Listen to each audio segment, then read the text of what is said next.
We've been receiving reports as administrators by our residents on the ongoings, but there's nothing actually we can do about it. So on that matter, I request that the government to consider deploying Border Patrol unit. Secondly, we've also had human-wildlife conflicts where hippopotamus and crocodiles have been intensifying their attacks on residents. So on this matter, I request that the government to consider establishing a KWS base within Usigu sub-county and by far to deploy the officers in Mageta Island. So, we've had there was a speaker or assistant chief that had spoken before concerning delayed prosecution of some matters or faster reaction to chief's actions. So on this matter, I would like to say that we've had unhealthy alliances by some of the police officers within our localities. As much as they should they should not use the information to weaponize or use it to suppress or thwart the efforts of chiefs or other administrators in performing their duties. The same, they have escalated the same in thwarting cases, critical cases or sensitive cases like defilement and other sexual related offenses, and even cattle theft. So I request that you consider rotating officers so that such unhealthy alliances not to continue. I also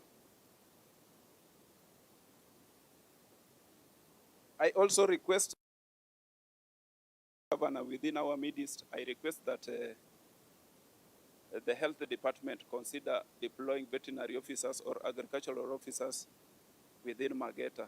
So, as I had stated earlier, we've had attacks by hippos where they fatally injure animals, livestock, and even human beings. So whenever they injure animals, we don't have veterinary officers within the island. We seek them from as far as Bondo. And for them to come is really hectic. They never appear. So I request that they be deployed within the island. Thank you so much, sir.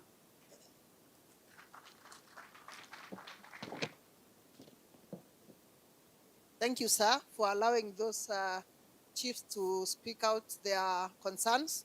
We were to miss the chiefs. So next, we move to the OCSs, and we start with Simon Rotich, Chief Inspector Simon Rotich, OCS Akala.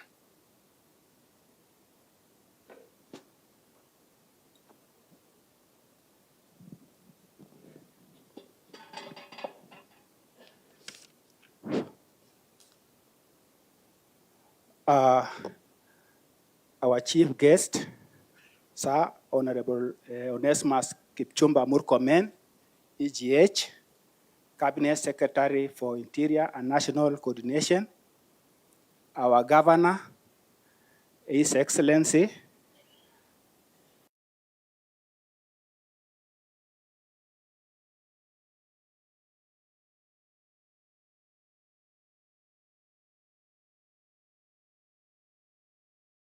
allow me to write from the established protocol. Good afternoon. Good afternoon again. Yes. Sir, allow me, on behalf of the OCSs within Siaya County, to welcome all of you here today. Our task is to deliberate on the multifaceted and multidimensional aspect of human security in Siaya. Sir, the issues and challenges affecting the security sector in this county are synonymous with other counties within a Nyanza region, and I may not want to belabor on them. First and foremost, I want to assure you that the security team in Siaya County are totally committed in the fight against crime. The OCSs, the chiefs, the assistant chiefs, with the help of the village elders, are working tirelessly that there is peace in the county, and we are also committed in supporting the government of the day in its bottom-up transformation agenda in all the sectors.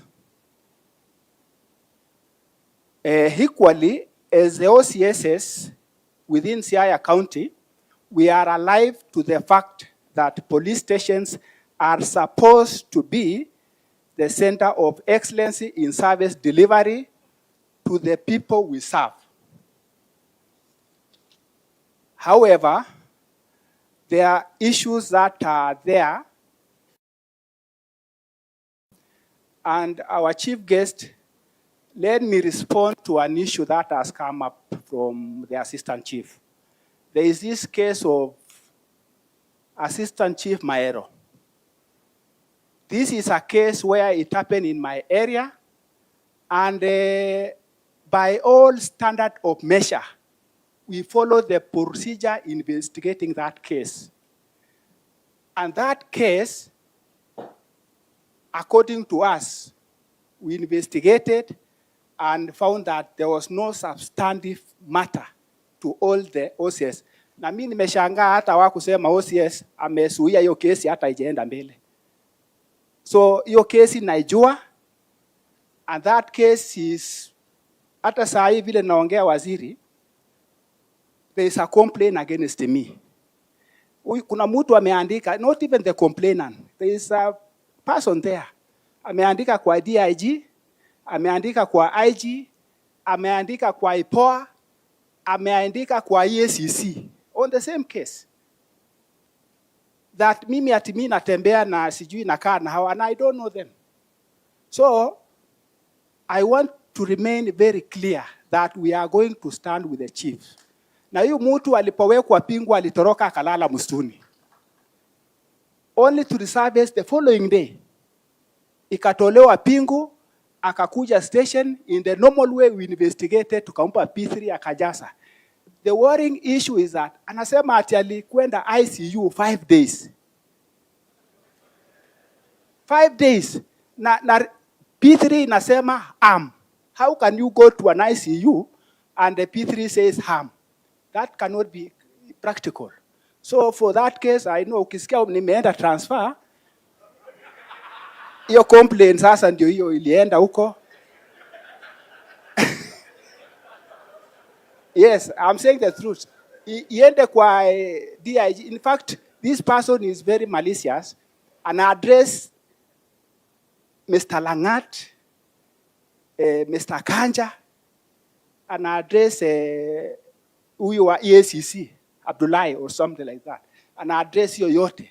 So, mkisikia nimeenda transfer ndio hiyo kesi. Yes. I was saying that, however, there is, as we proceed, there is inadequate, our challenges now, inadequate police vehicles and insufficient fuel. I don't want to mention those. In fact, that's been mentioned several times. And then there is an issue of prisoners who are supposed to be ferried from prison Siaya here. You find that each station in Bondo, we are committing one vehicle daily to go to Siaya prisons and ferry prisoners to court. At the same time, guard the same prisoners, and the evening they return them to Siaya. In fact, the vehicle we are using in Land Cruiser, it is not compatible with the standard of ferrying criminals who are very dangerous, like robbers, murderers, robbery with violence.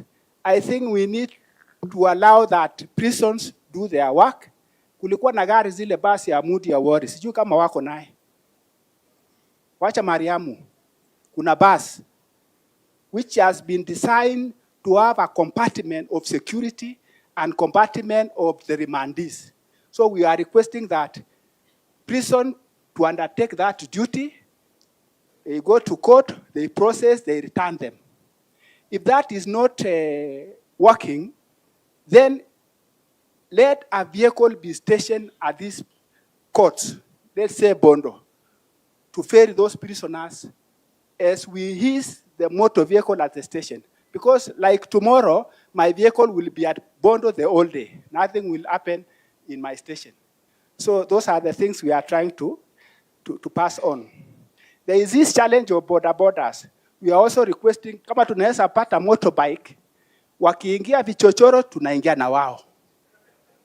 Saa hii akiingia vichochoro na Land Cruiser, unafunga brake, unashuka, unaangalia, akienda. So you are left wondering, sasa hii ni nini sasa? So kama tungekuwa na motorbike, tunalala na mpaka mwisho ajue si tuko. So hatuwezi kuachilia namna hiyo, and this is an area that it is causing us trouble. The other day somebody was shot Nairobi hapo, na kama kungekuwa na motorbike angenasa haraka. So another area is general election preparedness. I think we are in an era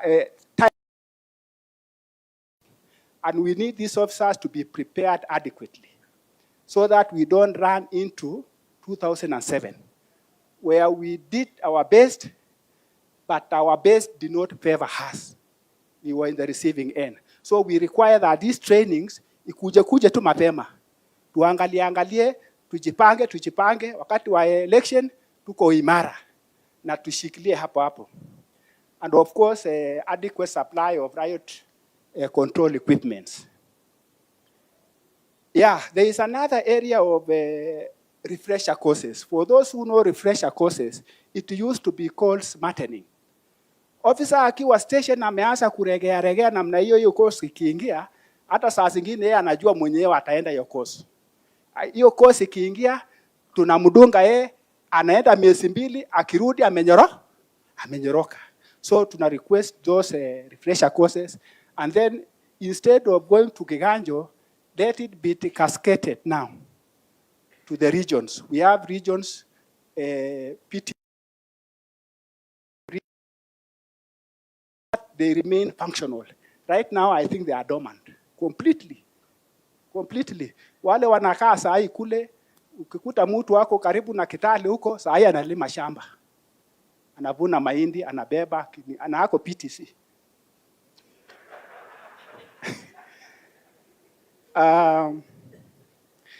We have got also training on officers on the Bill of Rights. In fact, Bill of Rights is in Chapter 4. And Chapter 4 is one of the biggest chapters in Constitution. I know you are a lawyer, you are aware of this. And this Bill of Rights runs from Article 19 all the way to Article 59. Fundamental freedoms and rights to the National Commission, National and Equalization Commission. Hii yote hapa katikati ni ile vitu inakula sisi kama maafisa wa serikali.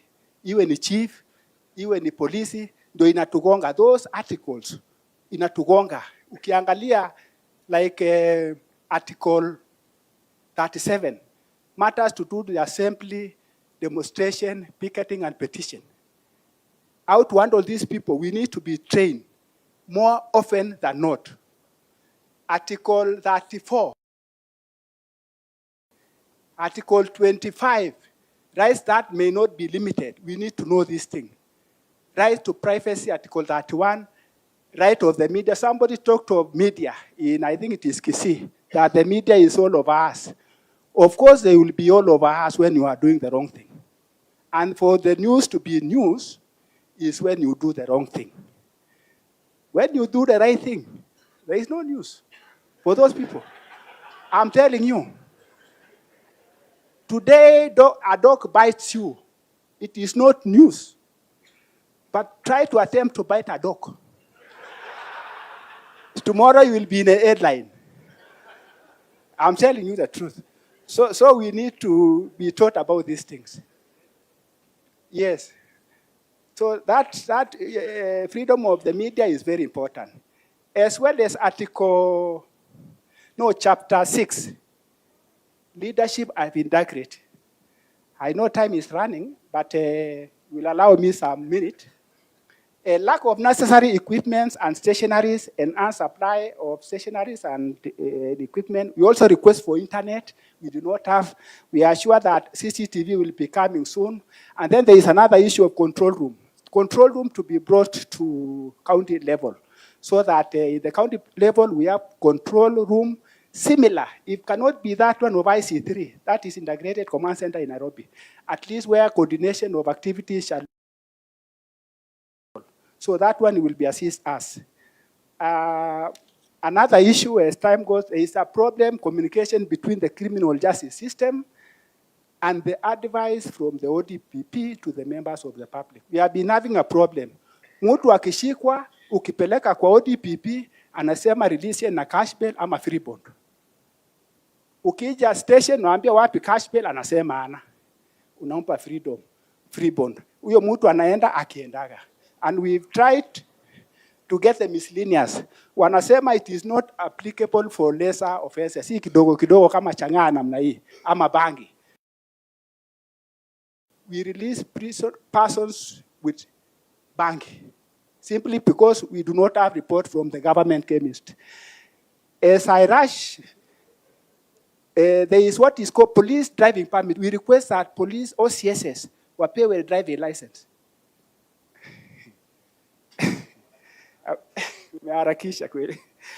There is what is called a police driving permit. Nowadays, drivers hawajaandikwa wengi na wale wako saa zingine tuko na moja. Tukipewa nafasi OCS, those who are competent, wapewe license, dini permit. So that wakati iko na issue unatoka, unaangalia watu kule kwa uwanja.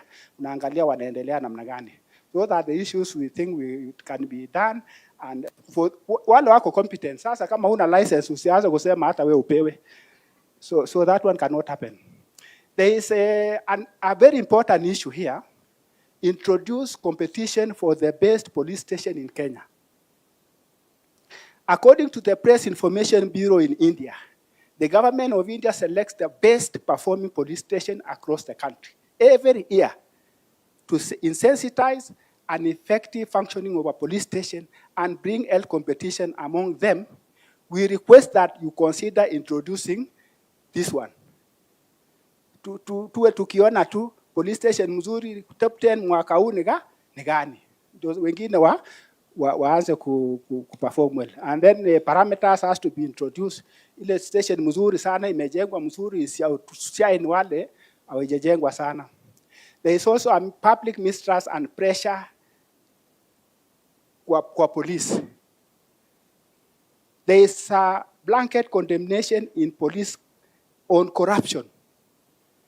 Discussing a passion for those police. Kuna police wengi na machief hapa wako wazuri. But ile moja tu nasema police. Ati ni corrupt. In fact, this survey of Infotrack, hii wale wana survey, they don't even come to us kutuuliza hii mambo. Because the first person to give out ni mwananchi tu anapeana. And there is, I believe that when you go to a police station, you must carry something. So hata hii pia nao public wapewe nao hiyo index yao percentage, so that ile yetu na iteremuke. Mtu asemi nilitoa bila kuitishwa. Asemi nilitoa bila kuitishwa. Wakati survey inakuja on the sample size, anasema nilipeana. Na wewe ulipeana na huku iende kwake, so that hii ingine sasa at least tuende number 10, number 11 huko. Tumekuwa number 1 for too long. And we need to shed we need to shed out. Finally, police visit to serious scenes of incidences they are exposed to stressful and terrifying events. Mass casual incident, unaenda, ukilala usiku, unaona ile incident, unachamuka, and then these are officers using substance abuse. Kunywa pombe, wala wakunywa wanaanza kukunywa. Wala wanakunywa zaidi. Thank you so much. And then finally, problems affecting security sector are systemic, and without finances, nothing much will be implemented as required. And this needs an holistic approach, but with your determination, it is apparent that this time round, we have gotten it right. Thank you very much. In conclusion, I would like to particularly appreciate our chief guest for setting the pace in Jukwaa La Usalama for what is clearly open and constructive deliberation on matters affecting the service delivery in the security sector. Thank you very much. May God bless you. Thank you. Let's appreciate the OCS. Thank you so much. Thank you so much. Next is Charo Kahindi, Chief Inspector Charo Kahindi, also OCS Bondo.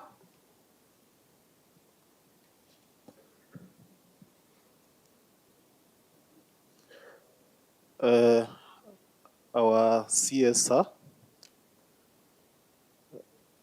Governor Siaya County, Another OCS. Regional Police Regional Police Commissioner, Nyanza Region, Regional Police Commander, all protocols observed. Good afternoon. Good afternoon once again. My name is Kahindi Charo. Kahindi Charo is the OCS Bondo Police Station. And I would like to add to what my colleague has just spoken. And I'll try to be very brief. Our CSR, there are a number of items that we have identified. And this is an extension to what has just been mentioned. I believe the police or the National Police Service was meant to work as a jigsaw set of an arrangement. There are different departments within a police station that requires capacity building, and this brings me to the point where we would kindly request our able CS to support the National Police Service with funding on training. I know this has been mentioned, but I want to be particular on specific duties like record officers, signalers. Most of the times, OCSs across the country have had to mentor officers.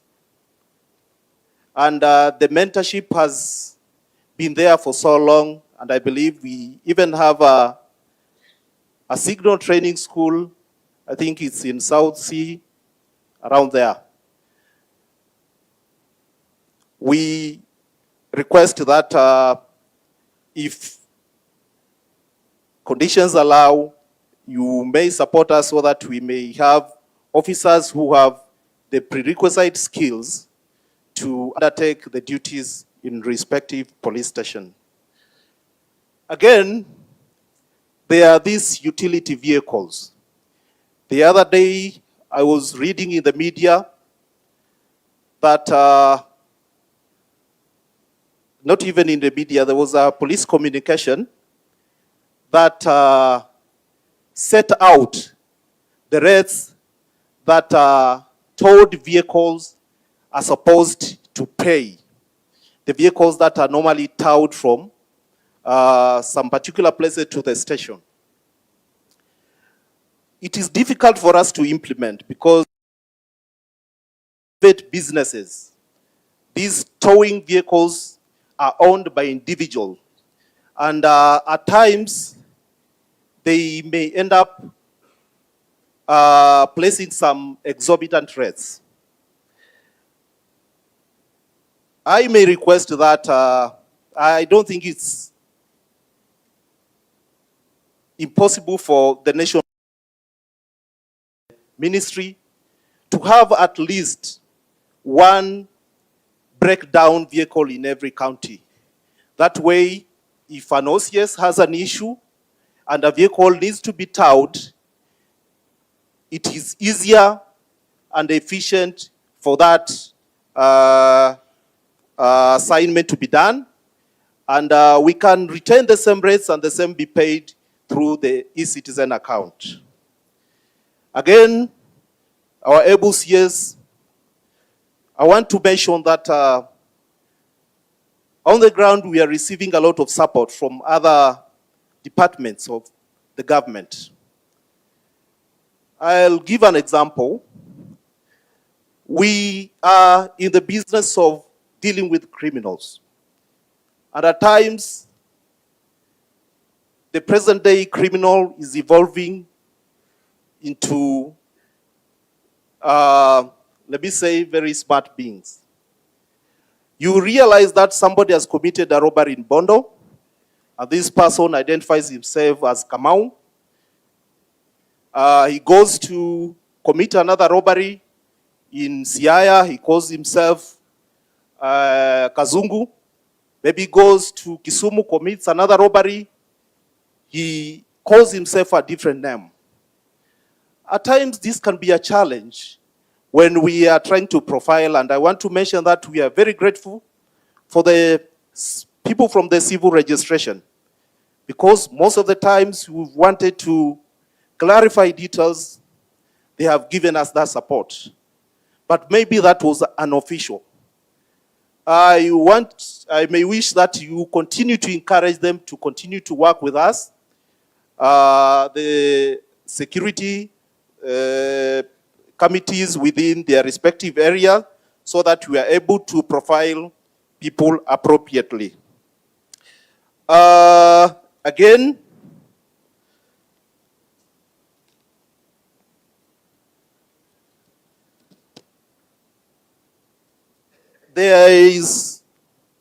we have police establishments that have been constructed in various parts of the county.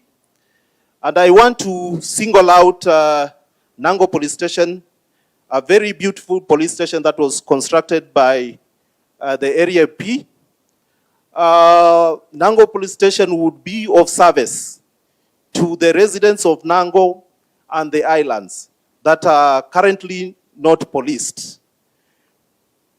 The block, I believe, is close to 90% complete.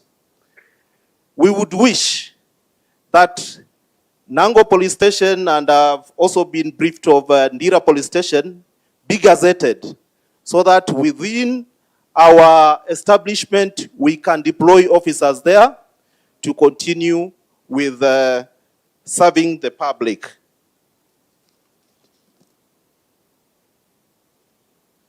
Officers have also requested me to mention about range practices. I think this must have been mentioned in some other sittings. Lack of enough office space, I think this has also been mentioned. There are also those officers who have been promoted on merit. I am making two requests on that.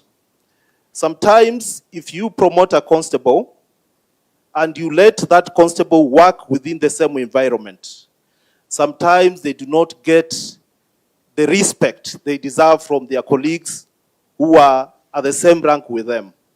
So I may request that once an officer has been promoted on merit, first, let this officer be moved to another station or another region. Secondly, let these officers be taken through some induction training. There is also team building and sports.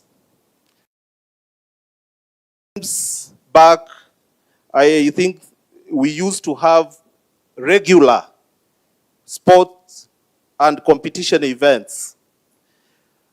We understand that we've had a period that is globally where financial crisis, but we may request that when allocating budget for the National Police Service, these activities be to bring officers together. They are able to build that synergy, and it's a great welfare project where officers are able to interact besides their official mandate. The issue of AIE, I think this has been mentioned. I do not want to belabor on that.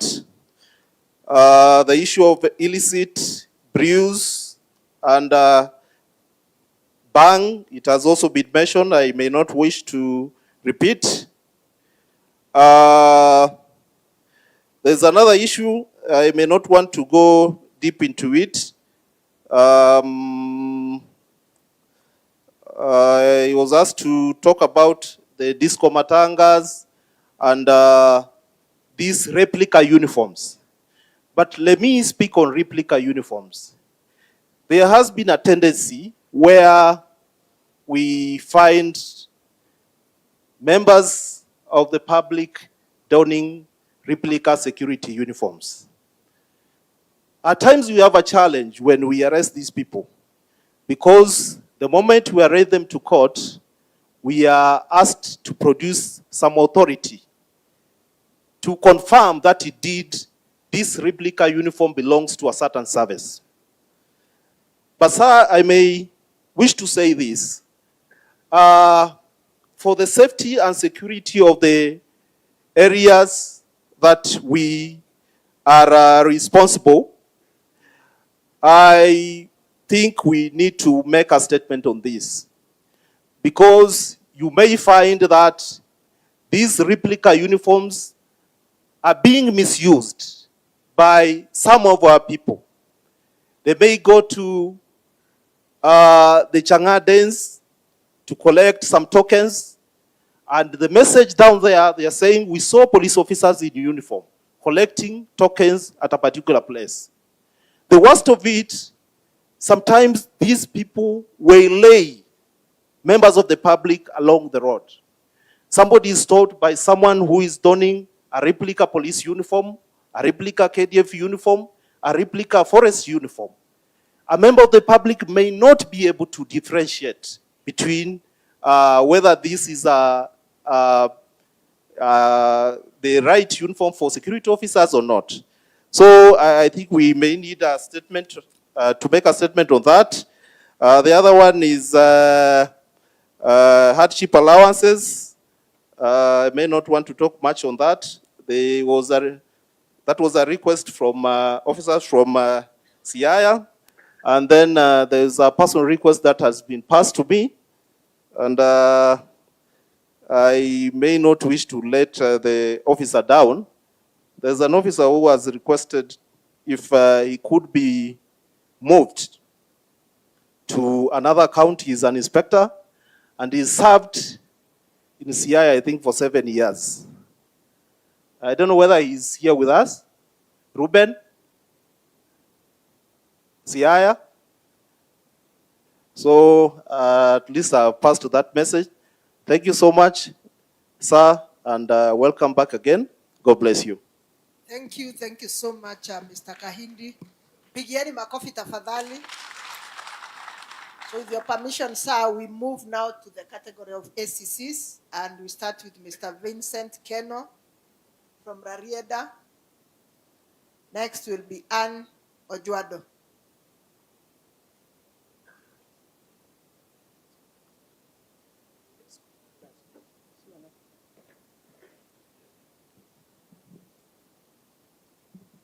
Thank you very much, sir, our Cabinet Secretary, Ministry of Interior and National Administration, the Governor of Siaya, and all protocol observed. My name is Vincent Keino, Assistant Sub-County, which is in Siaya County. Sir, as you began your speech, you highlighted the achievements of Jukwaa La Usalama, and I want to confirm that indeed I am the beneficiary of this program since we benefited with the promotions that was done. We say thank you very much, sir. Sir, without promotions, it brought a lot of harmony because it was becoming a serious crisis. Somebody who joined service in 2007, when I was still in university, serving at the same job group, was becoming a problem. Others were branded a name called disallowed group, but you came and solved that solution. So thank you very much, sir. I'm happy for that. Sir, that we need urgently in many sub-counties in Siaya. It is called civil registry, which is missing, and it's making our citizens to travel long distances seeking that service. And in that, it is making the issues of succession to be very difficult. Imagine somebody from Luanda Kotieno traveling all the way to Bondo, looking for a death certificate, which is 100 shillings, and you are using 1,000 shillings. So it makes people discouraged, and that has an impact on issues of succession. Sir, as ACCs in Siaya, we face some unique challenges, which is not unique in some areas. One is this issue of disco matanga. Let it transform it from a policy into a legal provision so that it can be implemented. Because as we had said, Siaya is made of professionals. They can interpret any law. So they tell you, as ACC, I am a law-abiding, violating any law. I am violating, and then I'll stop disco matanga. So with little knowledge we have in law, tunaanza kutapatapa. So assist us to ensure that it is anchored in law so that we can quote that particular provision in law, sir. Sir, the issue of mobility is a big challenge. ACCs normally face that crisis since the OCCSs were crying about fuel. For us, we don't even have that vehicle to cry for fuel. So, sir, sema tu neno moja na ACCs wapate kagari. So, sir, another issue we are facing, we know the issue of BMUs is that it is squarely in the county government, but we request some input from security people when they are being elected to avoid this issue of infiltration by criminals. You know, when you go to the lake, so if nobody regulates them, they may turn out to be a very dangerous gang in the lake. So, sir, again, Siaya, especially some sub-counties like Rarieda, Usigu, and Ugenya, it's always dry, and we buy water here in Siaya. So, kama kuna macho ya hardship allowance, please, if possible, consider us for those. So with those few remarks, I commit on behalf of my colleagues that we are ready to serve the people of Siaya and the people of Kenya without any favor or fear. Thank you very much, sir. Thank you. Let's clap for him. Asante sana. Next is Madam Anne. To the Cabinet Secretary, Minister of Interior and National Administration, Bwana CS, the Governor of Siaya County, and all leaders. Josiaya, habari zenu? Urionade? Poduntie? Bado wako? I thought they had left. So, sir, my name is Anne Ojwando, the Assistant County Commissioner for Ukwala Division in Ugenya Sub-County. I want to talk about a few things. Number one, in Kenya we say, ukiona mwenzako ananyolewa, chako unakitia maji. I'm a detail 2021, and we are due for promotion to Job Group L. So kindly consider that. We're also asking for extraneous allowances for ACCs going down to the assistant chiefs, because hapa kila mtu sleep mfululizo, kwa sababu we have to analyze the area and report, ndio upate report pale kama kuna incident ama the area is calm. And then there is immeasurability and ambiguity of targets leading to lack of rewards for best performing officers or something like that. Like it is done in the private sectors, give us something to motivate us. Let us have a way of measuring our targets so that we can be able to be rewarded accordingly. Then there are people we work with in our offices, like secretaries, the support staff. Those people, the entry level is very low. And once somebody has taken a loan, they remain with nothing to take home. So kindly, maybe their entry level can be considered so that even after taking that loan, they can remain with something to take home. And then our office structures and furniture are in very bad shape. After the DCC's office going upward, where you send the visitors book, where these other officers sit, the seats there, hata unaweza ogopa utashikwa na kunguni. So kindly consider that. Then the office equipment, our machines, looks like all of them in this region. The machines there could roll and roll and roll before processing an information. Now I'm in Ugenya, we have the same problem. And the other day I was being called to submit an information at the county, being told that whatever we sent on the email cannot be accessed because the machines are not working. Mental wellness, there is for ACCs, there could be cases of underutilization or overutilization, and some there are cases of sexual harassment. So this could be addressed so that mental wellness is taken care of. And then we have a guidance and counseling department at the HQ. I think these people can be moving to our counties just the way you have done, so that they can have a session with us, because some of our officers are indulging in alcohol and drug use. Then the AIE for the SECs, we also request for a review and regularity. Then what I want you to talk about to wananchi about, there are cases, once arrests have been made, the incidents have happened in the ground, they come and withdraw the cases. When they go back to the community, they start saying, polisi alikula akaachilia, SEC alifanya nini, chief alifanya nini. So please, if it comes from you, they will say the CS said and we understood. Also, something on the relationship between the NPS and Ngaos. You've had, that is an example. But I think this should be looked at objectively so that we enhance the relationship between Ngaos and NPS so that we can have a healthy relationship, because we cannot work independently, separately. Then you ask about succession. From my area where I work, we came up with an initiative. We involved the judiciary. So the senior magistrate at Jukwaa La Court, we go to the field together for barazas, we sensitize members of the public, and from his feedback and mine, the cases of land matters have gone down, and succession is being undertaken by most of the public. And then, sir, maybe you can also, you may also say something about the village elders. Finally, I have a success story in regard. When I came to Siaya in January last year, I studied for some time mapping the illicit brew dealers and the bank sellers. In total, from my division, we had 205. But now I can gladly report to you that in this booklet, I have contacts of 65 people who are.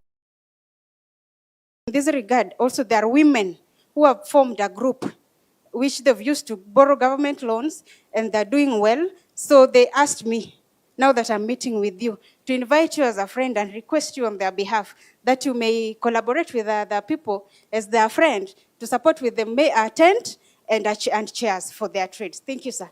Allow me to hand this over to you. Thank you. Thank you so much, Madam Anne.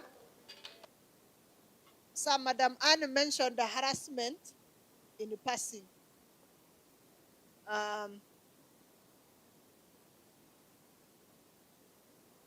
She mentioned harassment in passing, but I know if we allowed all these young lady officers who are the age mates of my children to speak here, they will give very big stories here.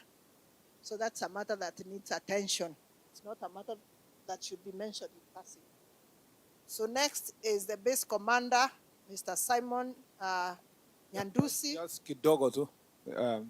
I know this was the lower level in those in the police, and I agree with you. Pass. We might need Pastor Kwapa, we might need to have, and also for DIG, one meeting for representative of police officers and ACCs to discuss sexual harassment. It will be very important at the workplace. Thank you. Because workplace is in the field. Yeah, thank you. You know, sex for promotion, sex for allowance. You think that it's not a joke. It's a very serious issue. Not just in one ministry, in every part of government. And so that we can enhance the policy on sexual harassment in workplace and protect our officers. So I will be very happy if we can organize one forum for women alone, because they are the minority in both Ngao and the police. Is there an OCS who thinks there's something that was left out? Who has a point in bullet form? Yeah, I saw you were anxious to say something. Yes, stand. Bullet form.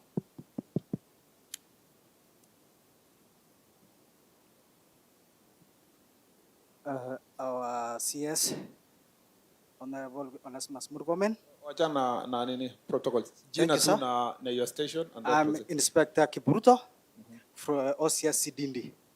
Sir, naone kuna ukweli waambiwi. Siaya, sir, is one of the operation areas in Kenya. And we are requesting, sir, if your office can be able to classify in police work Siaya as one of the operation areas. Two, sir, in Siaya is where you find most of the inspectors are OCS. Like me, I'm an inspector and I'm OCS. Section 34 of the Public Service Commission says that when a person acts for more than 6 months, he should be confirmed in the position you are, sir. So you are requesting, sir, sir. What does that mean? That you should be? Sir, you are requesting. You are still acting. Yes, sir. Okay, I understand. And when you, yes, sir. Okay. The other one is in the case of as we perform our daily duties, we make a lot of calls, sir. We were requesting your office to check on the such airtimes, or there are some times when we are hired, sir. Ya mwisho, mambo ya community policing iko chini sana haya, sir. We were requesting if community policing could be revived, it will be better. Thank you so much. There was your colleague at the corner. Is there something I missed out?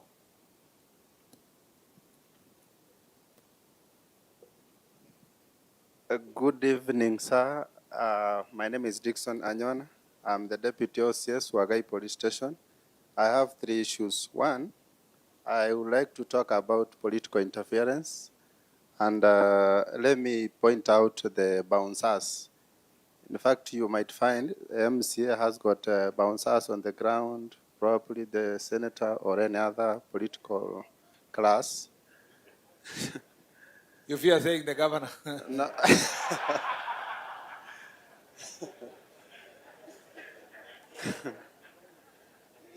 Sir, these bouncers actually pose a great threat, especially when we want to identify them with the society. And you find them wearing maybe a T-shirt written security. They are just walking around bouncing, and they are. In fact, some of them, when we arrested them, they hang on the MCA, they hang on the senator, they hang on the MP, the governor. So I really appreciate if we find a way of identifying the bouncers with our political class leaders. Number 2, I want to talk about the issue of our courts. In fact, I've handled about 3 cases. One is a case of a cow, where there were 2 parties who are claiming that a cow has been, they are claiming 1 cow, and they have all gone to the court. So person 1 was given a cow that it belongs to him, And then person B also went to the same court, and then he was actually handed over the cow. So it was a very big problem. That is why I'm trying to ask the criteria that our courts are using actually to pass judgment. Then you can also find the same court, maybe a land. We also have some land issues in our area here. And you find maybe a woman was married, and this woman does not have either marriage certificate or an affidavit, but the husband has died. And then a guy comes him to terror her. Then he's now claiming this land, that he wants the land. Then you find another son was born somewhere else with a different name. He was also brought in this farm, and he also wants the land. So you find this man who is terrorizing the woman, and the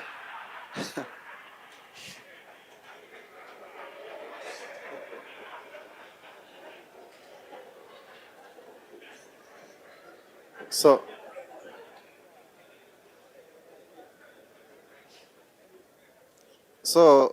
I'm humbly requesting that at one point when you are engaging our courts, just to... The terrorizing is not English, it's Doluo, right? Okay, yeah, because... Yeah, to inherit, sir. Okay, okay. The last issue, I'm happy that you have actually talked about our promotion. Sometimes back when I was actually when I went for an interview, in fact the criteria is 3 years. But unfortunately, I didn't get, and I was 4 years. And now I'm happy that you have said that those with 10 years are actually considered. And I'm also requesting those ones who are in between, they also be considered in your able officer. Thank you so much. Thank you very much. ACC, then ACC wanted to add one. I'm sure chiefs, assistant chiefs, and then the 2 ACCs were very eloquent.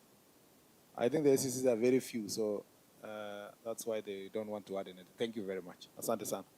I did that so that the DCC, county commander, sub-county ward, because your operation people have said, don't repeat the things that they have said. Just say you agree. Thank you, sir. So we move to the base commander. Base commander, Bondo, Simon Nyandusi. Chief guest, the chief guest, Honorable Kipchumba Murkomen,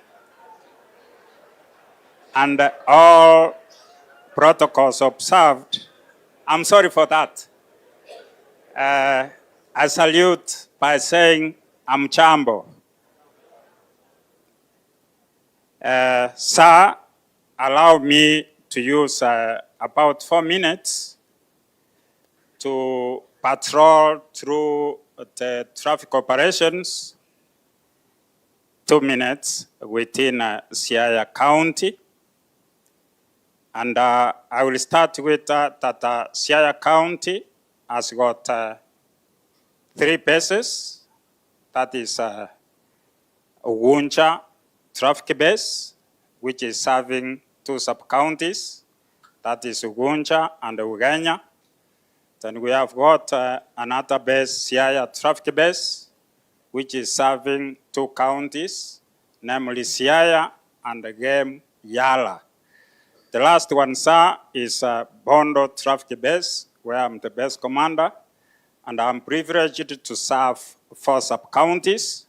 That is Bondo, Rarieda, Gemuwagai, and Usihu, the last sub-county formed within Siaya County. Sir, allow me straight to go to the challenges, having had the area of coverage, which is covered by the 3 traffic bases. Sir, the subject of mobility, the subject of motor vehicles, which has been raised now and again, I would also like to anger on it, that having heard that we serve larger areas, no traffic-based commander has got a motor vehicle to allow him or her perform the traffic operations. So, on that note, I request that at your ample time, you consider the traffic-based commanders to be issued with motor vehicles. To cite an example, sir, on the dire need of the motor vehicle or on the request, in a few months' time, I received a distress call of a fatal traffic accident which occurred within Rarieda sub-county, within Sakwa area at midnight. And the accident was fatal. I received a phone call, and I proceeded to the station to look for the station motor vehicle, which we normally use.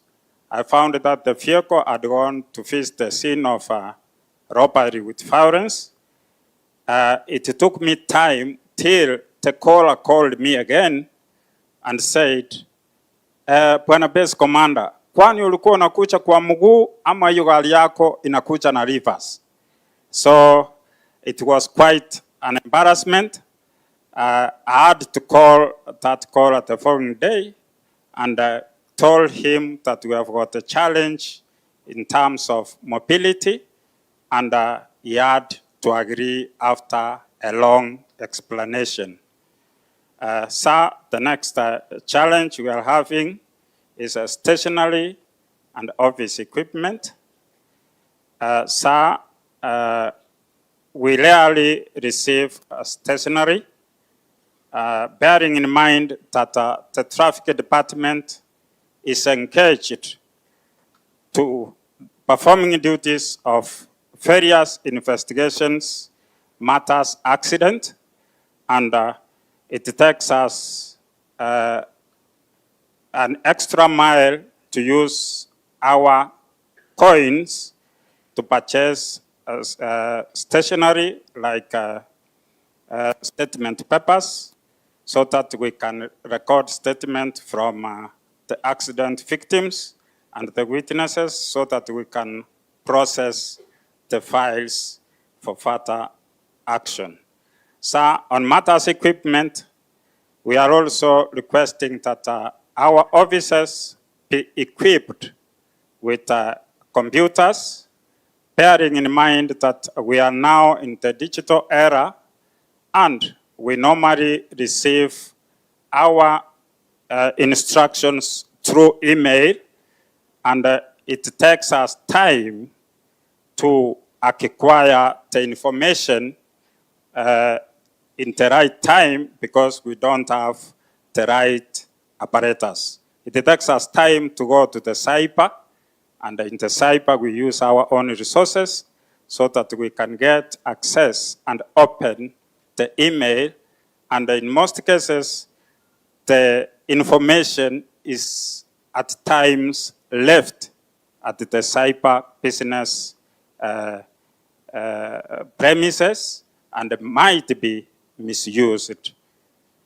So the last challenge, I'm requesting that matters training, as I've said, that we are moving to the, we are in the digital era. We need to be trained on matters digital. Now that we are moving to digital P, which recently I saw that it has moved to the station level, and our officers have not been oriented on matters digital OP. Asante. Lastly, sir, allow me to also read a verse from the Bible as I hand over the microphone from the book of Matthew 7, verses 7, which says that ask and you will be given. knock and the doors will be open. So, riding on that spiritual protocol, it's my humble request with the total humility that I request that the two base commanders, that is Base Commander Wunja and the Base Commander Bondo, who are serving as the base commanders with the rank of an inspector of police, sir, at your own humility, you consider promoting us to the level of a chief inspector so that we be in line with our counterpart, the Siaya base commander, and continue serving the good people of Siaya. Thank you. Thank you, Asante sir. sana. Thank you so much. Our next speaker will be Mr. Christopher Nyaindi, Administration Police Commander, Siaya Sub-County. Thank you, sir. Our Chief Guest, sir, CS for Interior and National Administration, our DIG, the Governor, and all protocol observed. Chiefs and my fellow colleagues, good afternoon. So, a quick one. Number one, I will want to talk about transition to retirement because I see myself heading towards that direction. So I will request that there should be a seamless transition of guys leaving the police or chiefs to a retirement so that they get their gratuity as early as possible to avoid frustration. And this can be done if the services are cascaded to the lower areas. The next one is about insurance and health cover. So most of our officers are having problems when they go to hospitals that they are told that the medical cover that they have, especially the outpatients, are just limited to a certain amount that they cannot get services that is more than, for example, more than 2,500 in a day. If the service exceeds the amount which is capitated to be 2,500, maybe you cannot get the service. So I request you that you check on that, sir. Thirdly, sir, there's a colleague who has talked of lovers of our politicians. I hope they are our guests, and I would want to request kindly, sir, that we are the law enforcers and the security agencies needs a collaborative effort to succeed. We will request them that their lovers, they sometimes advise their lovers to know the limit. Because, for example, even when you are here, there was a lot of commotion behind here. And this commotion is because they are not told where their limit should be. And us as the law enforcers, we need to reach certain limit and tell them that now from here you cannot move. So finally, I will want to thank you and kindly consider us when we are here. Siaya is a vast area and they are contraband goods because it borders Uganda. And the people have talked of, we've talked of mobility. The mobility, the patrols are not enough because the issue of fuel and this adverse area. So with the few remarks, I say thank you if you consider that. Thank you. Thank you so much. So we move to prisons.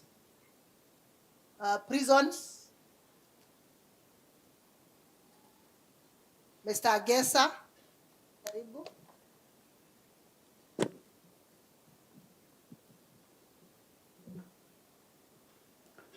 Thank you, sir.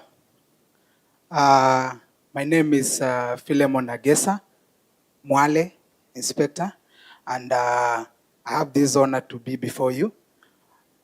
The Honorable Secretary, the Cabinet Secretary, the Governor, Siaya County, all the protocols observed. I will be brief while giving out this statement so that we move with time. It is a great honor to have you in Siaya today. As the Kenya Prison Service, I extend our sincere appreciation for your visit. Sir, I want to affirm our duty and responsibility to ensure Siaya GK Prison is a rehabilitative and transformative institution. We recognize the ministry's dedication to justice and rehabilitation. Your presence here is a testament that we are committed to improving conditions for both inmates and staff within the Kenya Prison Service.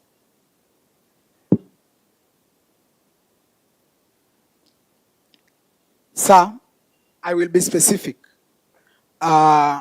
We have been able to see very many achievements throughout the period that we've been able to have this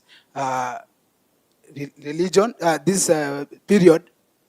Sir, we have able to see staff promotions during the period that we've had, which have been able to help us to boost the staff morale.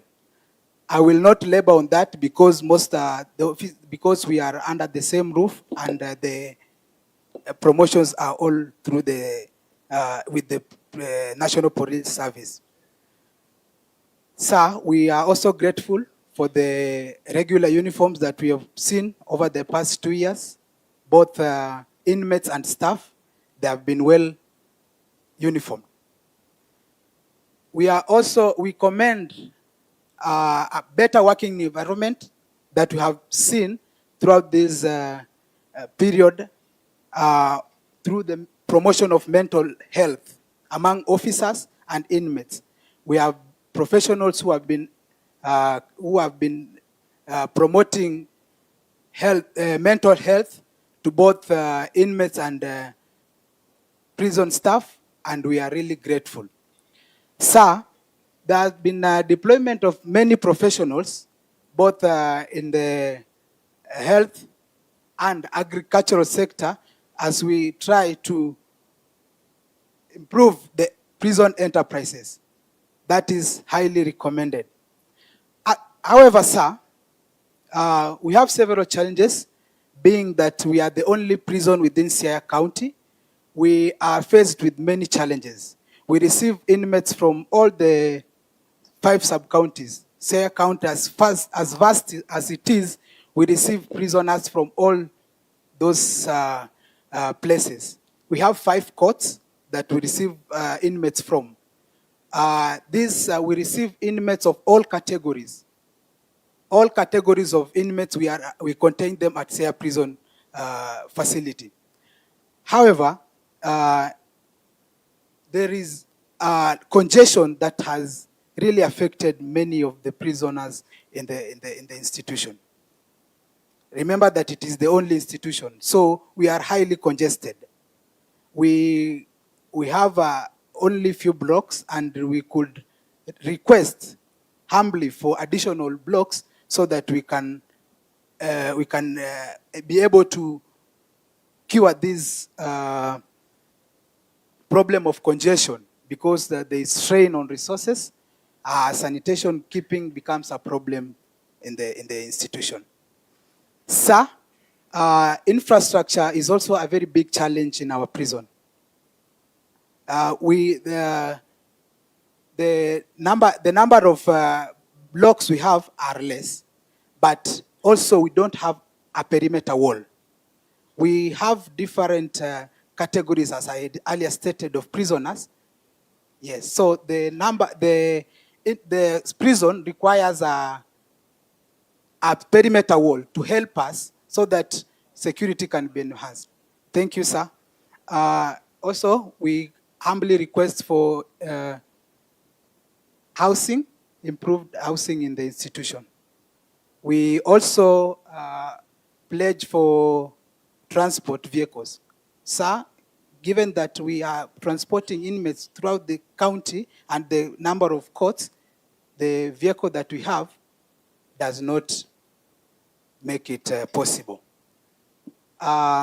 Those are most of the key challenges that we are facing, and we believe that with your continuous support, we will be able to achieve security in the prison. Thank you, sir. Thank you so much. Let's appreciate him. So next will be a representative of the DCI officers. Karibu.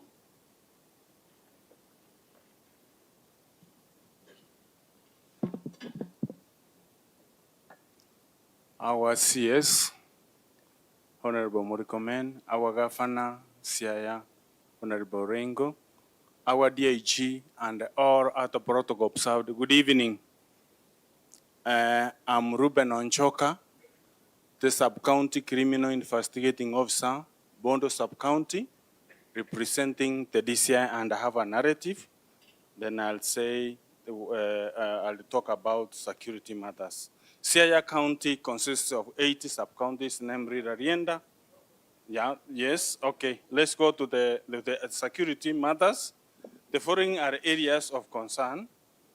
Artisanal mining, some large portions of land in Game, Rarienda, Bondo, and Siaya sub-counties are under artisanal mining. In some of those areas, there are deep tunnels excavated, whereby at some times when there is rain, they are prone to collapse. Whenever they collapse, there are injuries and at times death occur. There is a need for the members of the public to be educated, or the mining ministry to hold meetings so that they can do civic education to the members of the public how to do their work. Terrorism, number two, terrorism. There is a sleeper terrorist cell within Hawinga sub-location within Southwest Alego. In November 2023, okay, you have it? Okay, sawa. Gender-based violence.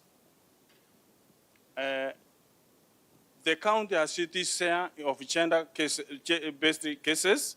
Early this year, within Game Yara, there was a crime pattern where 4 women were murdered and in the same style.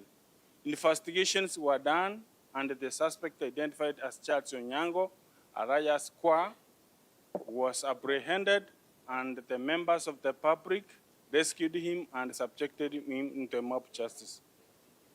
Okay, let me go because you are hurrying me. Let me go now to the challenges. What I was trying to avoid is yes. for you to go to one case. Okay, let me go to the cut across issues. Yeah. Let me go to the challenges. In the DCI, in Siaya, we have very few officers. We need additional officers to assist to offload the workload we have. That's number one. Number two, the cooperation with the county government. We have a problem, and it is good that our honorable governor is there. The county government of Siaya does not treat the suspect in a custody for free. Even murder suspects have to pay 750 shillings for mental examination, which is mandatory before plea taking. Police have got difficult time with the suspects who fall sick while in police custody, victims of mob injustice and murder suspects. So it is our humble request that this matter be looked into, because we don't have an account where we get money to pay for the suspects who fall sick in police custody or the suspects of murder. Number two, about transport has been spoken. Then let me talk about infrastructure, which has already been spoken about. In stations, we are housed by the OSPDs in stations. We need also infrastructure in that matter. Thank you. Thank you so much. Let's appreciate him. Thank you so much, Mr. Onchonka. So next will be the OCPD, Game Wagai, Mr. Wafula. Mr. Wafula, please.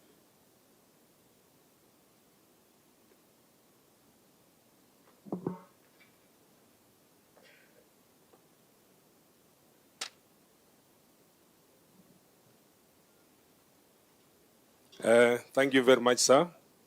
Our Cabinet Secretary, Honorable Kipchumba Murkomen, our DIG, Mr. Masengeli, Mr. Masengeli, sir, our governor, team from the region level and the county level, members of the public and their chiefs. Good afternoon. My name, I'm Charles Wafula. I'm the Sub-County Police Commander, Game Yala, not Game Wagai, as maybe earlier said. So many areas has been addressed, but I'll still go back to maybe around 2-3 areas. One is an issue of personnel and strength deployment. We're having a very serious challenge, especially when you understand the structure of police. The OCPD must have a deputy, an SOB, and SOPs be under his office. But you realize that out of all these number of officers, the OCPDs, currently we don't have those officers under them. And now it is giving them a challenge, especially when they have proceeded on off or leave, or maybe they have been sent on maybe to go for training. So we need that area to be maybe looked into too, so that we get those officers deployed. Secondly, the issue of mobility was addressed. That one I don't want to repeat about it because of time. Issue of facilitation. Financial facilitation is also an area where I also need, although it has been addressed, I also need also to say something about it.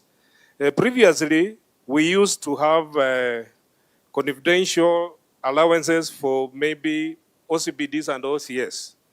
Actually, this money just disappeared, and up to now, we don't know where it went. And we used to use this fund for the purpose of enhancing our intelligence collection. So that matter, sir, should be looked into. And again, we also request that the facilitation for 30,000, which is given per government vehicle for OCPDs to maintain the vehicle and service, is not actually adequate. So we request that you can do something about it, although you promise an issue of fuel. Again, sir, my colleagues raised an issue of pending bills. They told me that there's a growing concern over the pending bills, especially for water, electricity, and prisoners' meals. That area should also be addressed.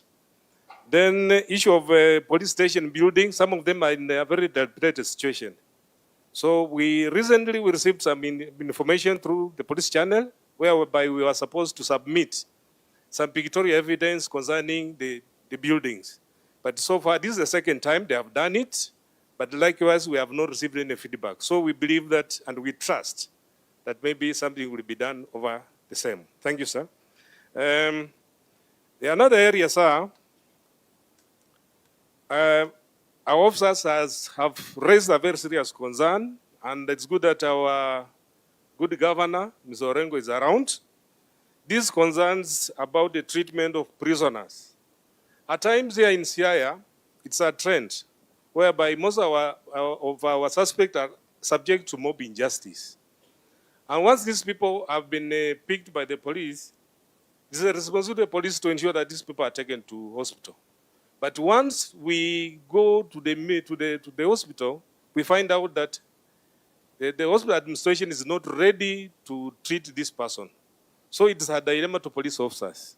So I request, it's an issue whereby we need to, maybe the CS, yourself and your team, kindly, sir, you need to intervene so that we can have a cordial understanding on how we can be treating our suspects. Conclusive, sir, there is a very serious concern, and this one has been addressed in so many forums, issue of drunkenness amongst officers.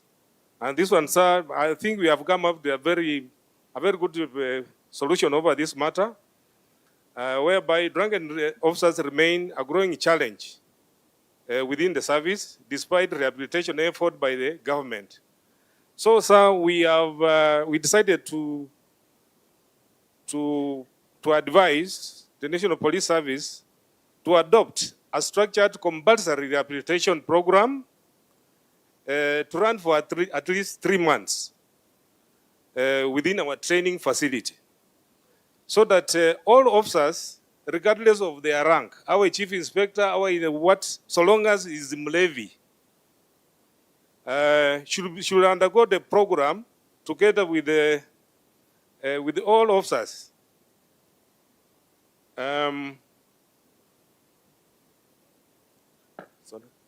So I propose that all affected officers, regardless of their rank, should undergo the program together together in a discipline like school setting, and upon successful completion, they should graduate with a certificate and immediately be redeployed to a new environment. They should not be returned to their mother station where they came from, and they must be under close supervision. And also because we have categories, for those people who are maybe faced with the challenge of alcohol, we have the addicts, and likewise we have those people who are just habitual drunkards. So this issue should just be targeting those habitual drunkards, so that once we get these people, we take them to the training, let them be trained vigorously, or in the morning run and other things that are subject to them. Then from there, immediately these people, wapelekwe Kibish, wapelekwe somewhere whereby we have some areas, because we have been there, hakuna pombe. People can be taken there, and within time, we can just get these people to be rehabilitated accordingly. So with that, sir, I wish to conclude and say thank you very much and welcome again, sir. Thank you so much. Let's appreciate Mr. Wafula, please. So now we have the last speaker in this category, who is the DCC Ugunja.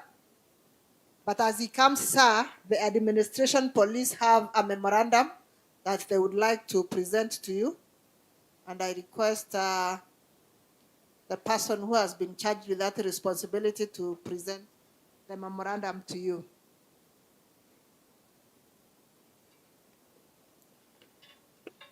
And if you are one of the people who will be in the next category of speakers, I kindly request you to come forward. David Odede, Sylvester Onyango, Rosemary Omude, Patricia Apoli, Musa Ogera, John Owino, and Mark Okoth. Please get this side.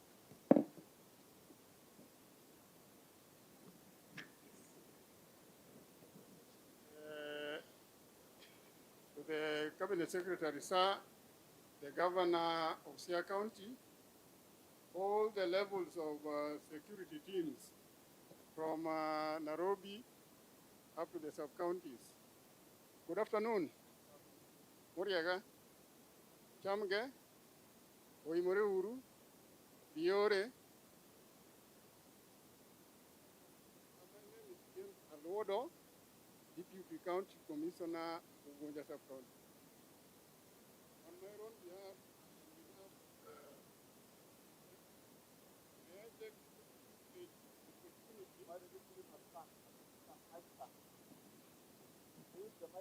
It's okay.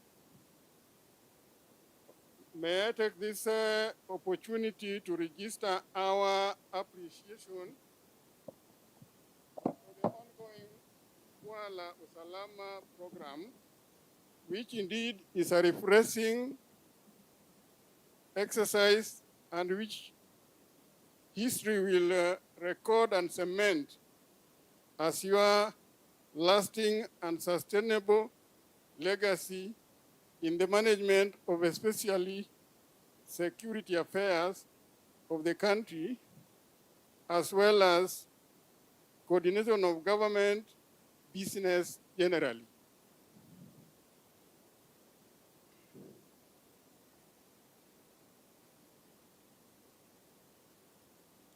Allow me, sir, to reiterate without a doubt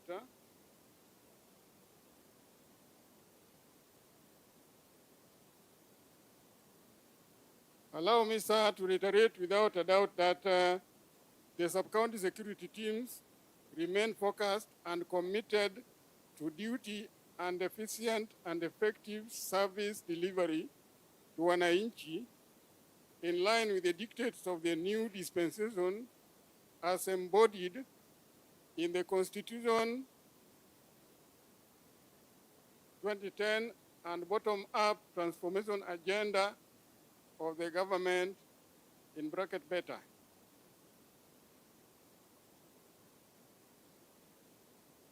What I'm trying to say in short that the ongoing Jukwaa La Usalama is the new deal which should be sustained and enriched through value addition so that it becomes a policy matter and should be cascaded to the county level where we can quarterly have county Jukwaa La Usalama on a quarterly basis. Because by looking at even the congregation gathered here, we have achieved 1 feat unknowingly. We have broken the boundaries of the national and county government, which is a good thing. It has brought synergy among the various stakeholders in the management of security affairs. And I think going forward from this meeting, it should become a policy matter which we do on a quarterly basis. Various speakers ahead of me have talked about challenges, more so with regard to mobility. But again, looking at the gathering, we are able to overcome this challenge through the culture of one government approach, through which there is sharing of resources. Like right now, yours truly has not had a vehicle for the last 1 year. But I'm able to move around because I'm using a vehicle belonging to the education department. I think that is the spirit we need to embrace. That when officers have facilities, while others lack, under one government approach, we should embrace the culture of sharing resources. Those resources belong to the government, and the government actually is the people that we serve. There are no people belonging to county government and people belonging to national government. What they require of us is service delivery. So allow me, sir, as I conclude, to invite the meeting, all of us, to embrace the letter and spirit of the Constitution 2010, which requires us to consult. Consultation means a lot, including sharing of resources. Otherwise, I want to conclude by saying this is a good thing that you have originated, and it will be your legacy permanently, and we are happy about it. With the many remarks, I thank you, and may God bless all of us. May God bless Kenya. Thank you so much, Mr. Luodo. Please let's appreciate him. Thank you so much. So with your permission, sir, we move to the next category of opinion leaders, and we start with the professionals represented by Mr. David Odede.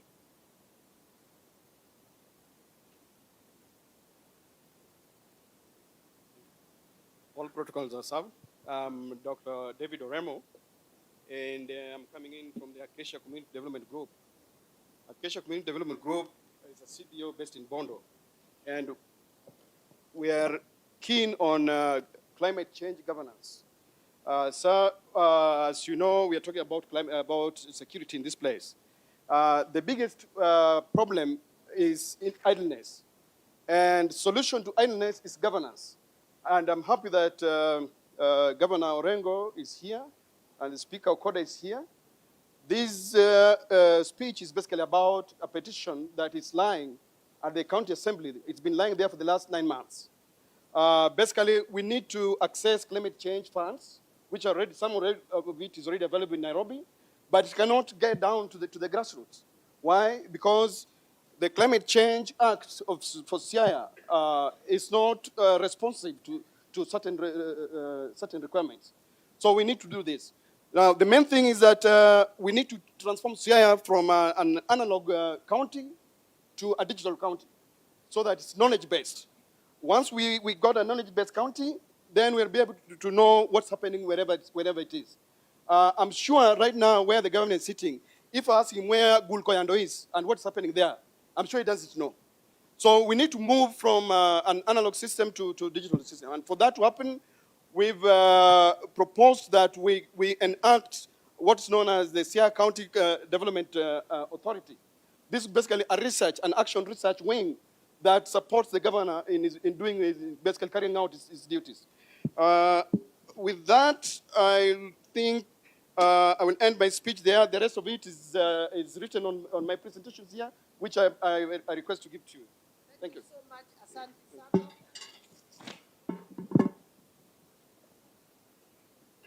Please let's appreciate him. So our next speaker will be a representative of the business community, Mr. Sylvester Onyango Opunde. Mr. Onyango, please.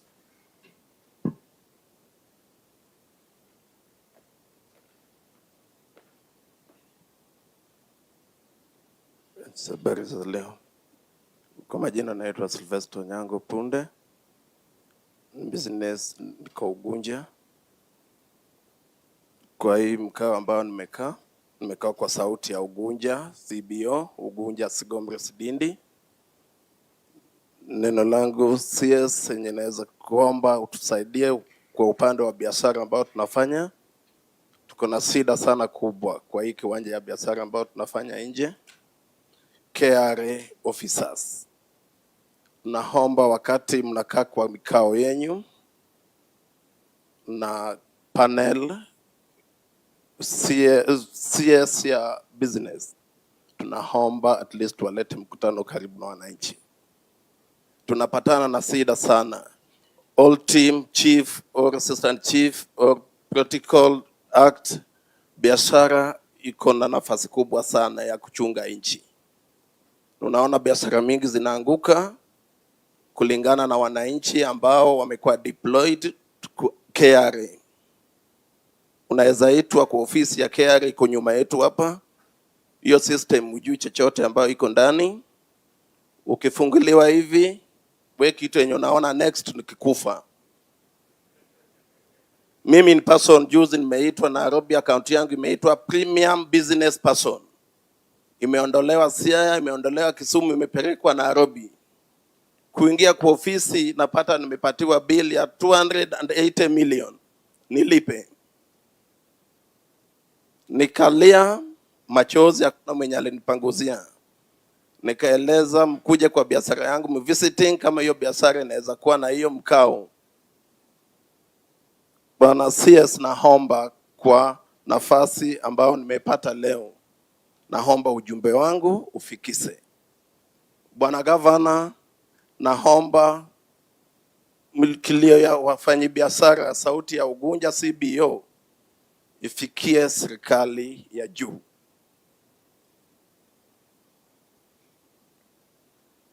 Nikitoka upande wa biashara kidogo, umejua biashara inaenda na inchi, county government in Siaya. Tunaomba bwana governor yetu in Siaya utusaidie kidogo kwa maneno mengine iko inatusumbua hapa. Distribution permit. Unapata kama mimi niko biashara na niko kwa transport, unaweza kuja kununua vitu kwa duka ambao tunafanya kazi, utieleze umpeleke kwa jirani hapo Butere. Butere ndio next county yenye tuko. Ukifika huko gari inakuwa clamped, unaitishwa distribution permit. Distribution permit is about 78,000. So bwana governor, tunaomba kulingana na ile mikao yenye mko ya trade, mtusaidie hapo. Unapata huyo customer amenunua mzigo kwa siku moja, hawezi kuja kesho. Ukienda clamp umepigwa, gari imeshikiliwa, mzigo imekuwa sorted na ni vitu za kuharibika. Inabidi hiyo naomba tu nichukue 7 columns. Biashara ndio inchi. Serikali na biashara ni vitu zinaenda pamoja. Naomba tu bwana governor yetu na bwana CS unipe nafasi kidogo. Inchi na biashara na serikali ni vitu zinatembea pamoja. So hiyo upande wa distribution permit in county government, mnge tusaidia kama governor yetu mtusaidie. na mtrain officer yenyu. Mtu akiongea nimekuja tu hapa si kujua mimi nimeletea huyu jamaa mali yake ni kama ndugu zetu ambao wanafanya hii county ya Siaya, wanaweza kuja kwa duka waseme wanunue mali utupelekee nyumbani. Ukifika umebeba nini? Nimebeba vitu fulani, fungua gari, distribution permit iko wapi? Una trade yoyote yenye muenda kufanya kwa another county. So bwana governor, tunaomba hiyo muongee mkirudi huko. Neno langu ya tatu, upande wa security team. Bwana CS, tunaomba utusaidie kwa upande wa security, upande wa DCI office. Kenya in DCI office na wananchi, kuna vitu wananchi wajui. Mimi kama hapa Sylvester Nyango Punde niko na kesi Ugunja OB 52, date ni date 26 mwezi wa 4 2024. I lose my car. Nilienda police station nikareport. Kesi ikaandikwa OB, ikaenda kwa OCS, ikaenda kwa DCI office. Ikifika kwa DCI office ni barua ambayo imefaa iende kwa Insurance Plaza na DCI office na timu wake wa kufanya kazi yenye lifaa wafanye. Juu ya interest yao ilikuwa against me. Mpaka saizi kesi yangu ukienda kwa insurance wanasema police officer waja proceed document ambao tunahitaji in this case. So naomba bwana CS ongea na team of DCI office kwa zile case ambao wanazipata, wasaidie wananchi. Mimi nikipoteza gari nifike kwa ofisi ya DCI aniambia umeuza gari yako mwenyewe ama imeibiwa. Ni swali ambao ukisikia unakuwa na hasira, na gari nimepoteza ya 15 million. Ni report yake imefaa kama area officer for security aandike report atume kwa insurance, anakataa kuandika kwa personal interest. Naomba ufupisha tafadhali, hatuna muda wa kutosha na tuko na viongozi wengi ambao wangependa kuongea. Asante madam. Nimemalizia tu kama sasa nikikuja kwa upande wa bodaboda in Ugunja town, kuna issue tuko nayo mingi. Imekuwa juzi tumekuwa na death moja in Sega. Bodaboda rider alipata abiria akabeba, alikuwa anapeleka in Bumala, kufika Sega, between Sega airport to Sega town, akagongwa na soka akapoteza maisha. Ni close of my mind, amepotea hivyo, pikipiki nayo pia imepotea. So tunaomba upande wa security itusaidie kwa vitu kama hizo. Asante sana, thank you so much. Tafadhali kwa heshima naomba. Asante. Asante, mpigieni makofi. So our next speaker will be a representative of the village elders, Madam Rosemary Omude. Karibu. Thank you, Madam. To the CS, Mr. Murkomen, all the protocol observed, and the chiefs and the assistant chiefs, good afternoon. My name is Rosemary Omudo.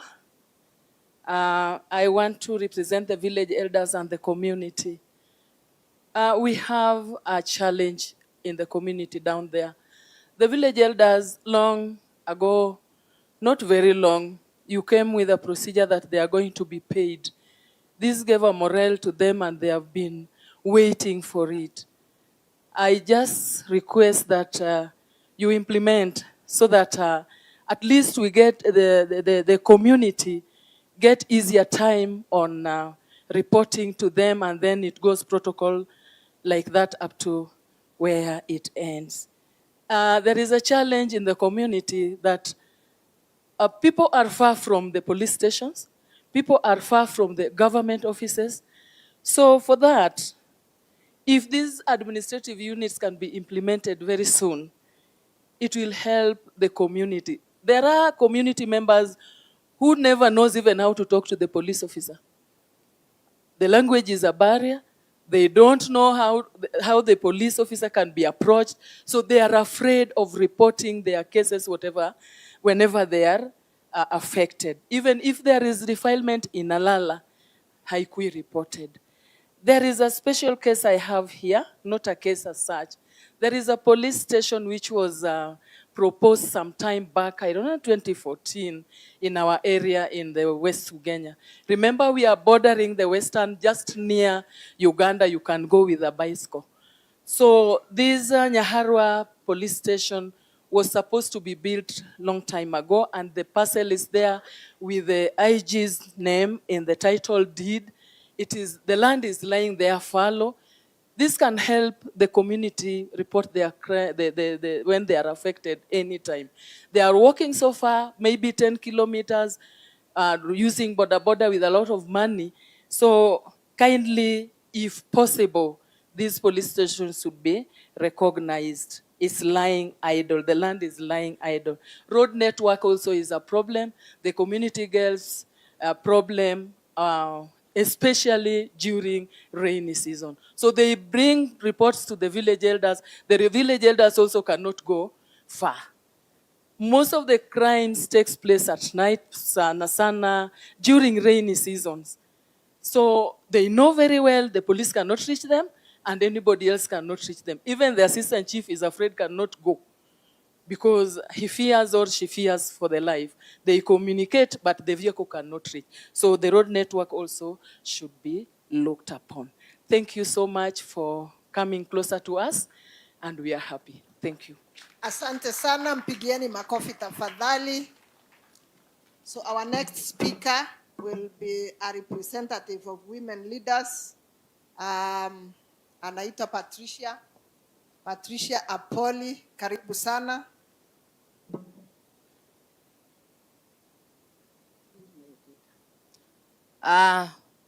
Honorable Murkomen, our beloved Governor James Bobo Rengo, all protocol observed.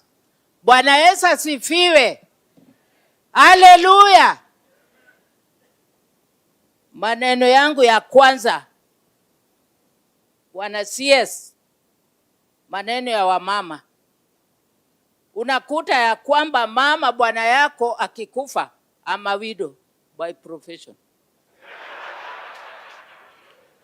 Unapatikana ya kwamba huwezi kuongea kwa property ya bwana yako na bwana alikutafuta kwenu akaleta kwao.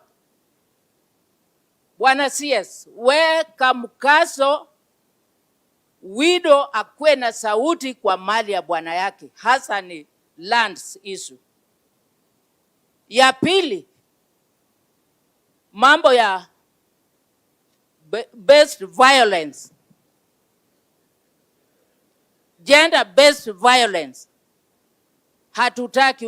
Unapata ya kwamba bwana yako akisa kufa unaletewa bwana ile ingine hujajua yeye tangu, na wanataka wakuchukue. Hiyo ni gender based violence. Hatutaki.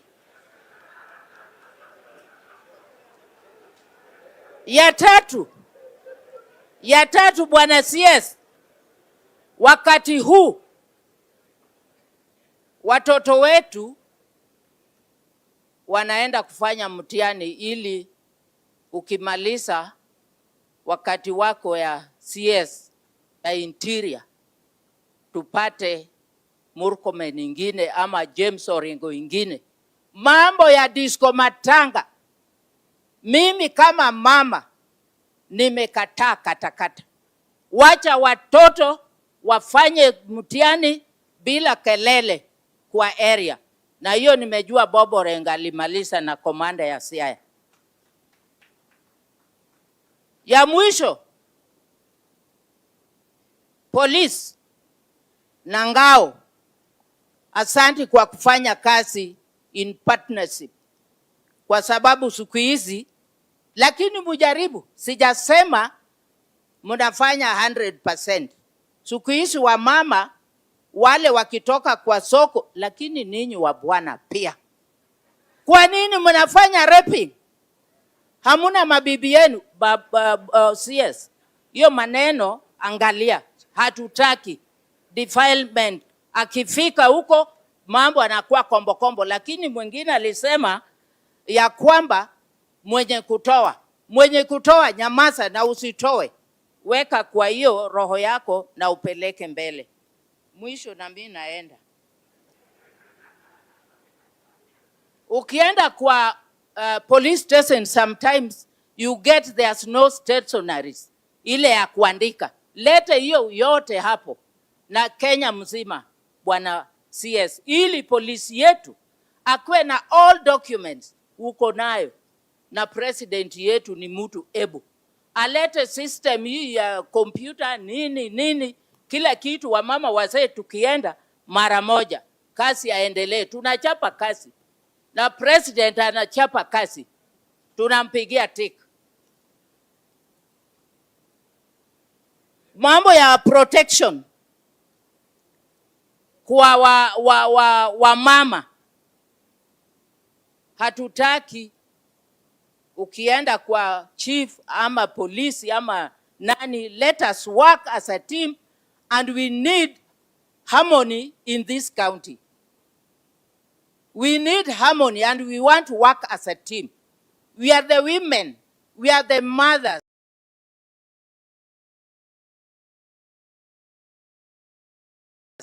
We are the manager in the house.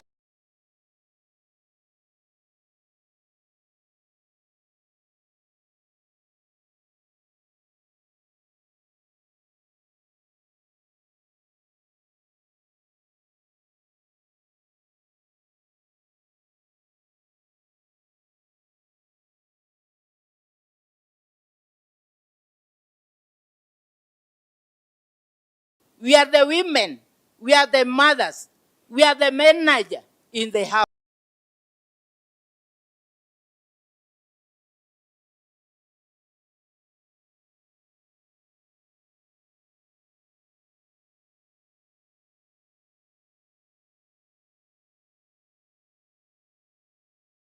The mothers, we are the manager in the house.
Community policing initiatives and stronger collaboration between beach management units and law enforcement agencies.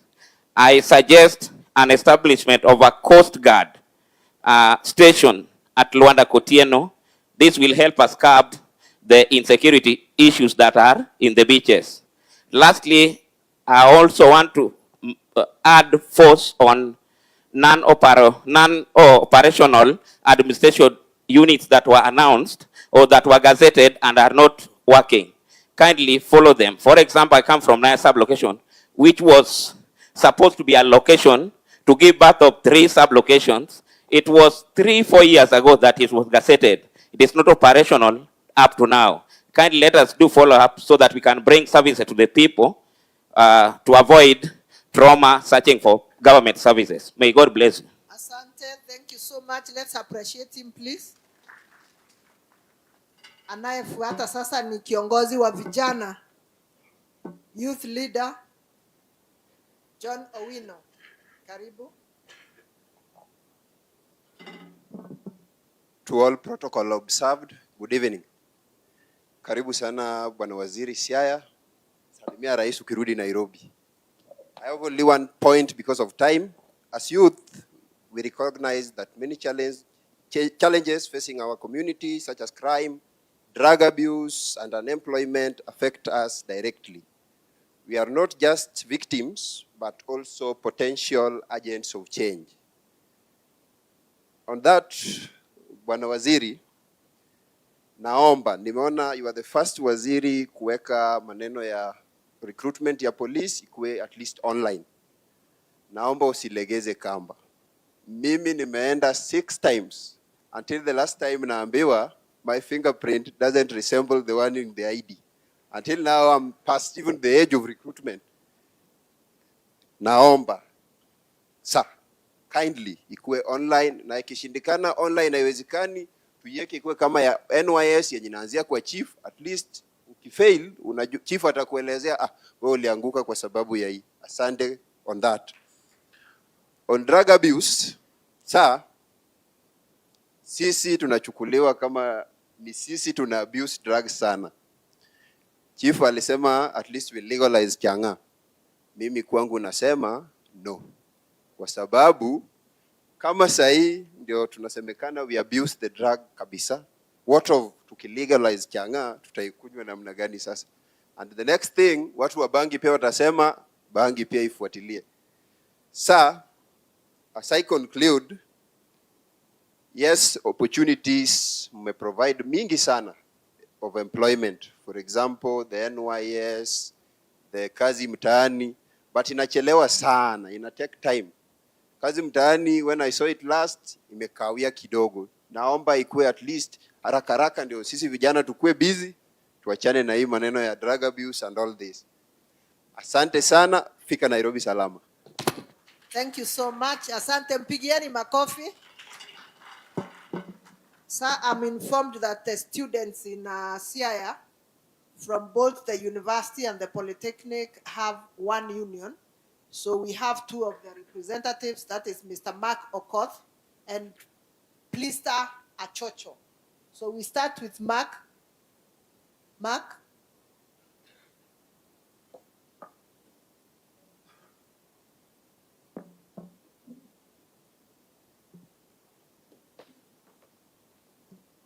Oh, thank you. Considering the sugar level of everyone present, I want to maintain time. By name, I'm Mark Okoth, talking on behalf of Derek Oginga, the president of Siaya County College and University Students Association, under the patronage of the county secretary. I want to highlight at least 3 problems that we as youths are actually undergoing. I've heard each and every person talking on his sector. Let me also say mine. Number 1, I saw in the headline that there is going to be a recruitment of the police officers and the KDF. We are unemployed, we don't want promotions. So with all due respect, Bwana CS, tuchukulie tu watu waine tu peke yake, weke hapo, alafu mambo ikuwe sawa. Number 2, there is an incident of insecurity at Barolengo which happened and is caused by the 42 brothers, where a jaw of a comrade was cut. And this one is quite painful. I want to urge the security agencies actually to protect us as the students and youths at large, because we are the hope of the nation, but not the enemy of the nation. Again, I also want to request the leaders present to always support youth barazas, because these are the events that can help us to gather information actually to bring up the policies, because we find most of the times it is quite unfortunate. I'm not afraid to tell you this. Even if you go to these security agencies, wanakuuliza nani amekutuma, umejua nani? Haifai hivyo. So kindly check on that so that we can be welcomed in all these offices. Lastly, I want also to thank the DCC, Bwana Ngetich, who have been supporting Sikokusa in the climate change mitigation. I want to request all of us actually to stand together with the youth and we make sure that everything is in order. Thank you, and may God bless all of you. Thank you. Let's appreciate the chairman. So next is Madam Plista.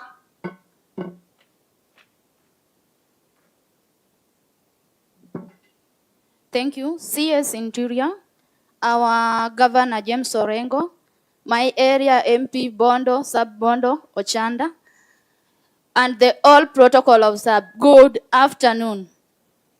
Oh, thank you so much. It is an immense privilege to be here. I'm speaking on behalf of the Siaya National Polytechnic as their deputy president. I'm called Achocho Plister. I will be a bit fast.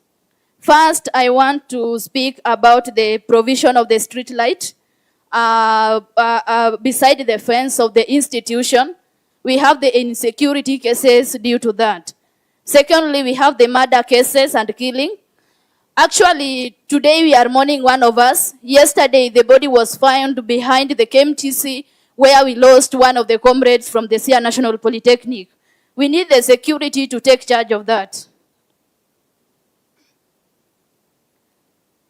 The third case, we are requesting so that the security should be increased and the patrol should be taking place during the night hours for our people to be safe, including the community staying there. Fourth, we are talking about the unemployment and the idleness of some people, including the youths. We are requesting the area chiefs to include our youths on barazas so that they can be getting notes and awareness on some jobs which are there in the government or other areas. My fifth point, the creation of awareness, I've talked about it. It should be prior and we should be told as earlier as possible. As I conclude, all people here are leaders. And I would also like to say that as leaders, be a person who is ready to assist, informed, and empower people by providing helpful, accurate information. I can't forget to introduce Mr. President is here. Wherever you are, you can wave to the congregation. Thank you so much, the Sikokusa team and the entire team, including the president from the Jaramogi Odinga University. Kindly stand up, all of you, and wave to the congregation. Sir, I would also like to request that we as leaders, we are ready to partner with you in terms of the security purposes to fight out the drug abuse in our institution, including the universities. Thank you so much and be blessed. Thank you. Please appreciate her. Thank you so much. Sir, our next speaker will be a representative of the Beach Management Unit in Siaya County. This is a very important institution in this part of our region. Karibu sana.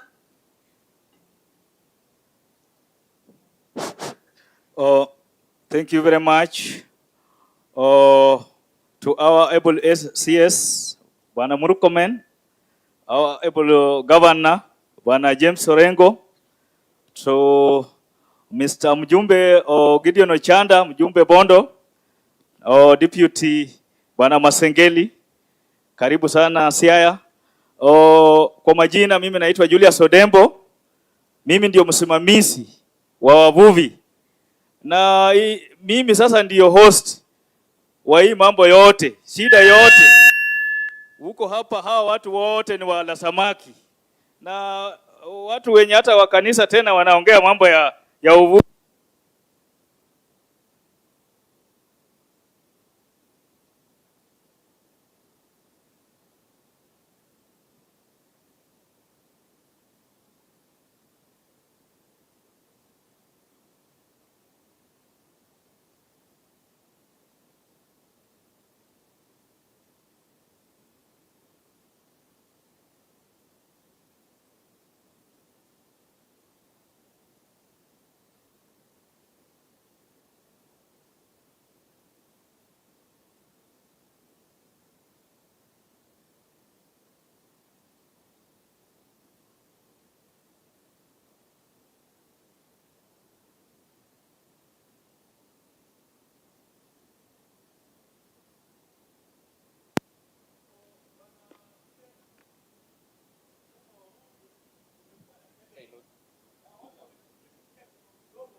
Tumekuwa na changamoto sio hapa kwa maji.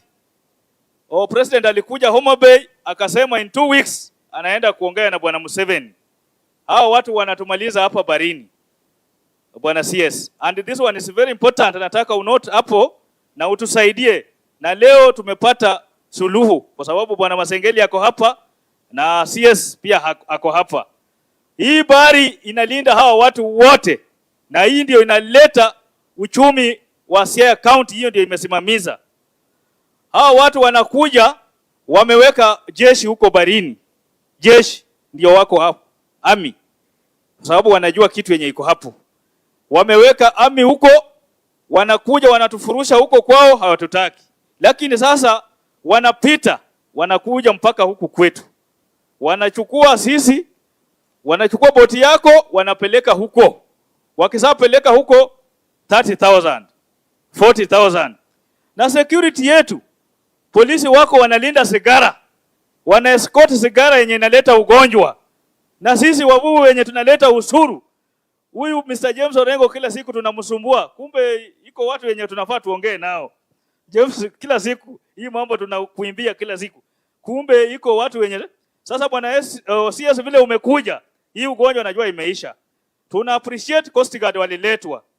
Ukienda pande ya Mageta huko hatuna polisi ya kawaida.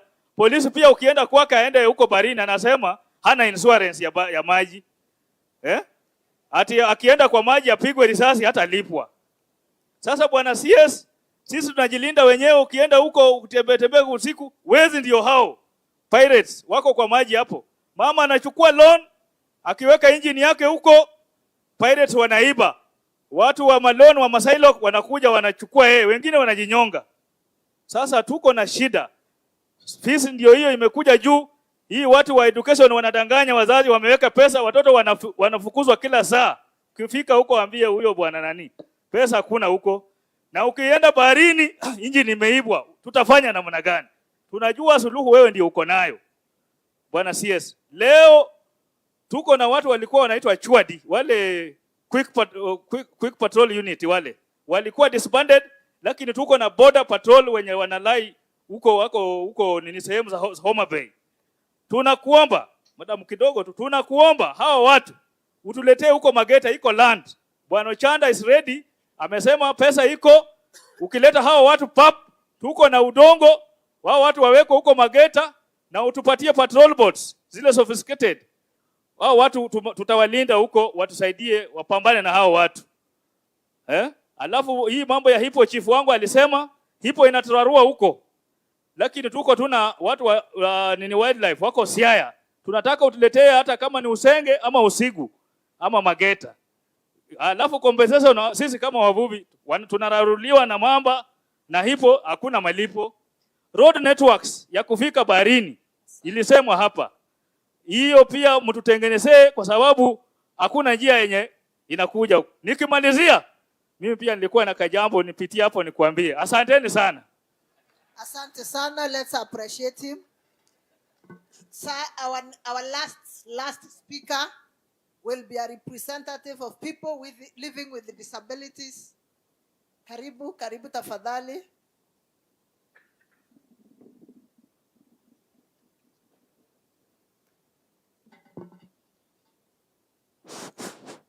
To our chief guest, CS Interior Government, Honorable Murkomen, our able governor, Hon James Orengo, and all protocol observed, we say a very big thank you for this day occasion of Jukwaa La Usalama.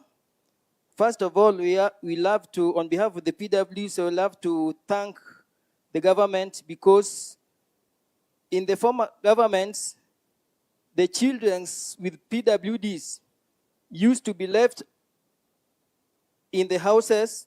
Some are being taken to the garden to be keepers of squirrels there. But with this current government, through our chiefs and assistant chiefs, they have fished them all out, and no child with disability is hidden in the house. That is a very big prosperity to us, and we really say thank you. To our governor, Honorable James Orengo, he has done us a very good job with PWDs. In its government, we are able to have sub-county PWD representatives, which has really brought the work down to the sub-county level, and that is very good. And there is one pressing issue with PWDs. This is a very challenging issue, and I think this is the right place because this is Jukwaa La Usalama, and this can interfere with the peace of PWDs at Rarieda. In Siaya County, all the sub-counties has vocational training centers. For Rarieda, I thank the government that they have allocated money, and somehow, there is a mchezo wa paka na panya. The PWDs of Rarieda have a plot at Nyelema. The land is in their name of PWDs. But somehow, when this issue was raised, somebody diverted this project for PWDs Rarieda and have turned it into a West Assemble project. This is a very serious issue because I've visited the office of the speaker, the office of the minister concerned over these issues. Now, this person is turning the Rarieda Vocational Training Center into a West Assemble project. And to make it more worse, we are not being consulted. And in our last meeting, we have resolved that we go to the street. We follow up all the procedures, we get the required permissions, and we go sit down there at the Rarieda sub-county offices so that the governor can hear and know what is happening. Because our land is being grabbed, there is a developer who has already put up a business there, who has already put up a structure, not a business. The structure is at Linton level. And I think this is why we are being diverted to a place where we don't know. As PWDs, we have challenges in mobility. And if you are diverting us from a land which is just next to the road and taking us to Mahaya at a place which we don't know, a land which is not in our name, that is serious. We have tried all efforts to reach the governor, we have been turned down. But today, I thank God that I'm speaking here, the governor is here, the principal secretary is here, the county speaker is here, and they are getting it right from my mouth. Thank you, sir. Asante, mpigieni makofi. With that, sir, we've come to the end of opinions from our leaders, and I would like to hand over to you, sir. Tujifikie makofi. Makofi tena. Wale wametembea huko nje, tuketi chini tumalize mkutano. Ningependa tusimame wote kwanza, because I know you are all tired. Tufanye hivi. Pande huu ingine.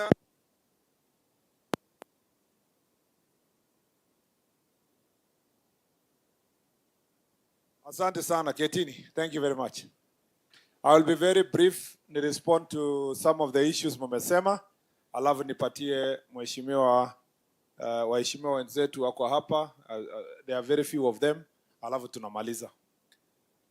Kwanza kabisa nataka kushukuru sana. Ile kuongea kwenu mmeongea vizuri, mmeongea free. Wengine tunakubaliana nao, wengine hatukubaliani. Lakini kama vile tulisema, tutachanganya yote na tupeleke ile mazuri isonge mbele. Kwanza wacha niseme kabla sijajibu maswali ama some of the things that have been raised here. Pia nyinyi mmeniongelesha, so niko na mambo machache ya kusema. Number one, kabla hatujafikiria sana kuhusu hii mahitaji yetu sisi kama machiefs, OCS, facilitation, magari, nini, extraneous allowance, na mambo mengine, nataka tujikumbushe kwanza kwamba wenye tuko hii nyumba hapa ndani, tuko na bahati sana. Sisi ni wachache kwa Kenya ambao mwisho ya mwezi tunalipwa salary na tuko na slip yenye tunachukua pesa, hata kama ni kidogo tuko nayo. We are a very small percentage, maybe 1% of the entire republic, kwa wote wenye watu kwa public service. Kwa hivyo, kwanza lazima tujiulize leo ni kwa nini tulichukua hii kazi. Siku yenye wewe uliapply kufanya hii kazi, why? And that's something we must remind ourselves every day, because sometimes ile desire ya kutafuta pesa inatufanya tusahau kulikuwa na kiini ya sisi kutafuta kazi hii. Kuna machiefs hapa waliandikwa kazi less than 2 years ago, hata hawajapata salary. Wako wapi? Kuna mwenye wako? Simameni nione wenye hawajalipwa bado, wamekuwa wakingojea. Asante sana. Etini chief, si wewe uliandikwa kazi 2 years ago? Si ulipoenda interview ulikuwa unajua hakuna gari, hakuna ofisi, ya? Si ndio? Hakuna ofisi, hakuna gari. Si wewe ni mtu ya hiyo location? Na vile ulienda interview, si uliulizwa swali, kaambiwa utafanyaje kazi na hakuna ofisi? Ukasema ofisi ni ya nini? Mimi ni creative, pale popote nitakuwa ni ofisi yangu. Si ukweli? Na kwa sababu mlikuwa na interview watu 20, wakaona wewe mwenye umekubali unaweza fanya hata kazi bila ofisi, wakakupatia. Mwingine akauliza please Keti, mwingine akaulizwa sasa wewe sasa wewe utafanya kazi namna gani na hakuna motorcycle? Akasema mtu ufanyie nini motorcycle kwa location yake? Si mimi nimekuwa nikizunguka hapa nikitembea na kwa mguu. Sasa saa hizi ukiambiwa kwa nini huja respond wapi, unasema sina motorcycle. We must remember, even these OCSs who are here, they are among the cadre of police officers who perhaps are the only person who was picked at that time kwa location yake, because walikuwa wanachukuliwa wachache, na alipoenda recruitment walikuwa wengi, na wewe ukachukuliwa. Sasa wewe umesahau because it was 20 years ago. Umesahau kwamba you are among the very few Kenyans who have gotten a job that many people want to do this job and they are unable to get the opportunity. So, number one is to remember always that you have a job. Understand what is your job. All of us who are here are leaders. Leaders. Meaning that the people are expecting certain things from you, and they're expecting certain behavior from you. You are a leader. As a chief, by the time unaitwa chief, you must respect yourself so that the community can respect you. As an OCS, by the time you are reaching a stage ya kuwa OCS, you are a leader in your community. There is no way utaenda certain division na wewe hujatangamana na watu wa sehemu hiyo, ujui hata nani ni wapi, pastor ya hapo ni nani ndio imam, nani anaenda kanisa gani, hata ugani na community hapo. How will you be helped? I am so surprised that tunaweza kuja hata mkutano kama hii na we are complaining. Chief anasema tuko na shida, polisi wanatusumbua, ukienda huko wanapendua evidence, polisi wanasema chief hawatusaidii. That is why we are failing. Because kama wewe ni OCS, forget about chief na assistant chief. For your job to succeed, you need fast cooperation ya mama mboga, villagers wenye wako hapo, people of all cadre. So the first thing ukifika area fulani unajiuliza kwanza, stakeholders wenye watanisaidia nifanye kazi mzuri hapa ni nani? Unasema mtu ya bodaboda, watu wa small traders wenye wako hapo, unaona vikundi ya kina mama, unaona youth leadership kwa area hiyo, unaenda sasa elected people like the MCA. Hata MCA nakuanga mbali because maybe MCA because it's within a particular division. By the time unafika MP, umemalizana your local leadership hapo. Sasa kama tutakuja mkutano kama hii na OCS ako na kesi na chief, CEO by the time inafika wananchi, that is a problem. Now I'm told in some places, I was told, the fight is always who controls the market. Sinamna hiyo? Kuna hii kitu ya kupigana na chang'aa. So chief anajua lazima OCS akubali kwamba chief ako na uwezo ya kushika watu ya chang'aa. Because nikienda raid kama chief, nitaonwa vizuri kama mimi ndio in charge. Nitaokopwa na watu ya pombe. Of course unajua kuonwa, mimi nasema ni kuonwa aje. Haya sasa OCS anasema hapana, huyu na polisi wake, huyu anaharibu market. Yeah? Analeta ule mtu wa pombe chief ameleta, OCS anakuja kurelease. Ati ndio huyo chief ajue kwamba yeye hana uwezo ya kupambana na pombe. Ndio market ikuwe tu ni direct inakuja kwa nani? Kwa OCS. So part of the reason why we are not working together is not because supremacy ya nini, hapana. Ni corruption ndio inatufanya tunang'ang'ania nani will have control. So we have to deal with that issue, because why would you disagree with a chief he is willing to help you do your job? Why would you disagree with a villager? Why? You know, you have to provide proper leadership. There must be partnership and working together. You must understand your job. Kuna chiefs wako tu lakini hawajui job yake ni nini, hawafanyi research, hawasikii mtu yoyote, hawasikii anything, wako tu. Hata wakifika opinion, mkutano ikiitwa kwa location, chief akitaka kusimama, naona villagers wanamwambia wewe chief kaa chini kwanza. Wacha ule mzee, unaona ule mzee wacha tuongeleshe kwanza wewe chief. Chief unaweza funga baadaye. Na wakati chief anasimama kuongea watu wanaondoka kwa sababu wanajua hii chief mlevi huyu. Ule wanachukua hongo nani hako na time ya kusikia hii mambo yake. So you must understand your job, you must be the authority in your community. You know? Must find a way of ensuring that you are always above the others in terms of knowledge. Soma. Uwe ukisoma ama hujawahi soma, sikiza. Siku hizi you don't have to read. Unaweza Google, uweke simu yako usikie. Sikie mambo ya SHA leo, mambo ya housing, mambo ya nini, na ukichukua notes.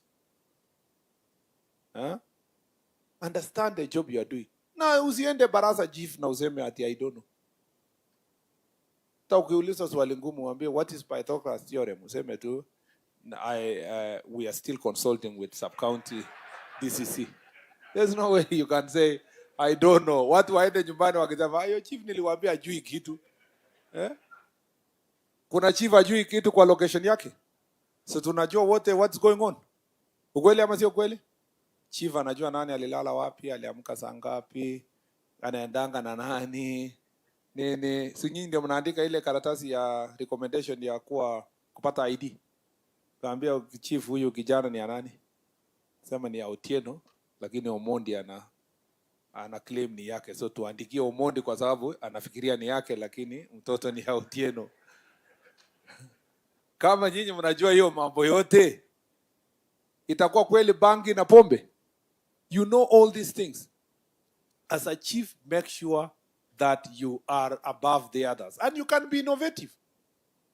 Ukiona ujui kitu fulani, tafuta kijana kwa hiyo locality, mtu amesoma. Wale vijana machachari walikuwa hapa ama mtu amesoma. Unaona wale watu wa CBO na NGO na nini wanapenda kuongea vizuri sana na wamesoma. Sasa wewe unajifanya tu nini, unapeleka yeye kwa baraza, naambia watu kwa baraza, kabla niko na maneno mingi sana. Kabla sijaongea kuna huyo bwana ako na mambo machache. Na wewe unawaachilia yeye aongee. Wakati anaongea wewe naandika notes. Naandika point. Ikifika 30 minutes unasimama unasema bado niko na maneno ya 1 hour. Lakini naona nyinyi, nimeona watu wamechoka. Mnataka niendelee ama tufanye baraza? Of course watu washachoka sema hii ya nani imetosha siku nyingine. Watu wanasema kama chief anaweza lete huyu na aseme mzuri hivi, sembuse chief mwenyewe zako na maneno mazuri bingi, na utakuwa umeponyoka. Next time ukirudi unaenda kusoma ile notes, unakuja sasa ku revise. Kwa hivyo you must leverage on the resources you have, creativity because of the job you have. Number 2,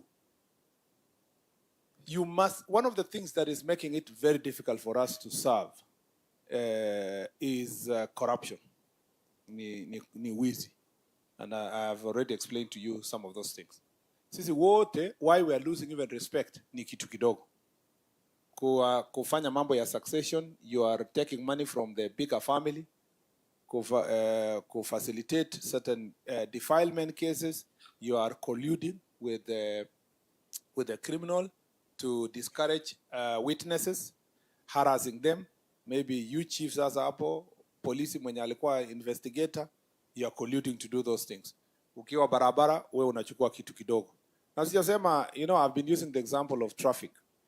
Traffic is because it's just more stocked. Lakini corruption is permeated everywhere. And it's important for all of us to face it as it is. Yes, it is okay, Bwana Base Commander kusema, hata wananchi wanalete tu. Kwanza, there is a base commander yesterday who told us in Homa Bay, hata hatuchukuangi. Hawa watu wanatupa tu, tunaokota kwa jina, nasema kuna pesa hapa. Hadi pesa imeangushwa hapa ni ya nini?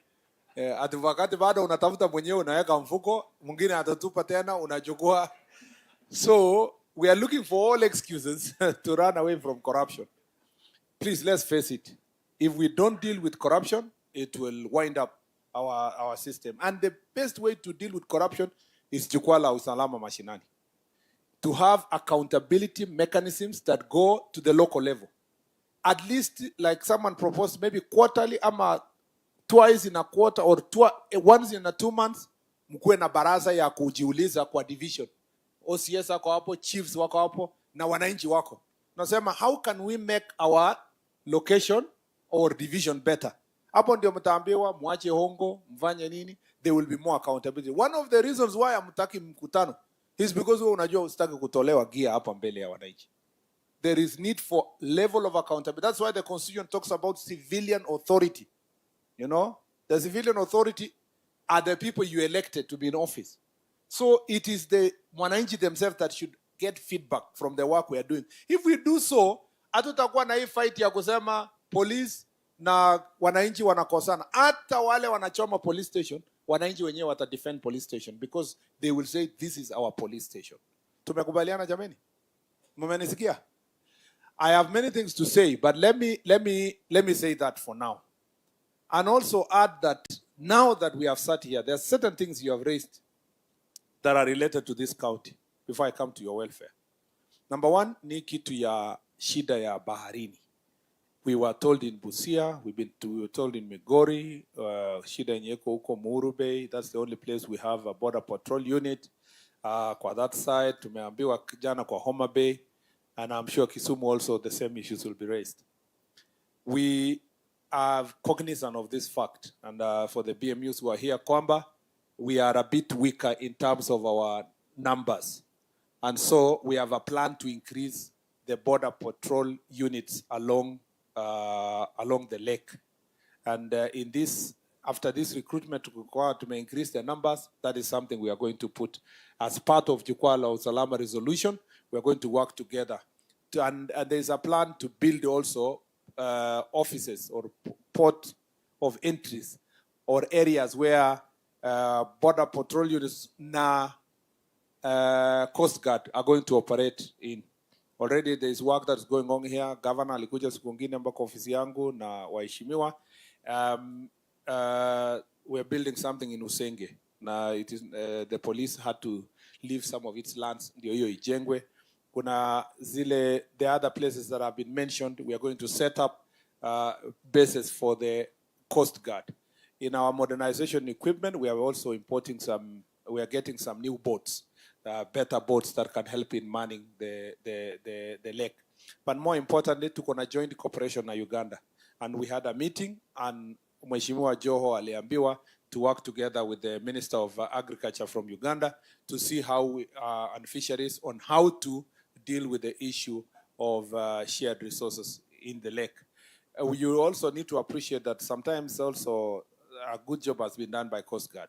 Wali arrested some people, now kapelekwa kotini huko Busia, Uganda. So there are some areas that we are progressing, but we can do better. Pia the BMUs mtusaidie. As we sort your problem, sort our security problem also up, because kuna contrabands in the future through the fishing. That the BMUs should also come out and work with security team to deal with contrabands, alcohol, cigarettes, hiyo high five ya kutoka Uganda inaletwa through the sea, and it is also yourselves that have a role to play. Number two, hii county yetu tuko na challenge ya mambo ya defilement and gender-based violence. And mama amesema na watu wengi wamesema hapa, part of the reason is because of repugnant cultural practices like disco matanga. I don't know where disco inakutana na matanga.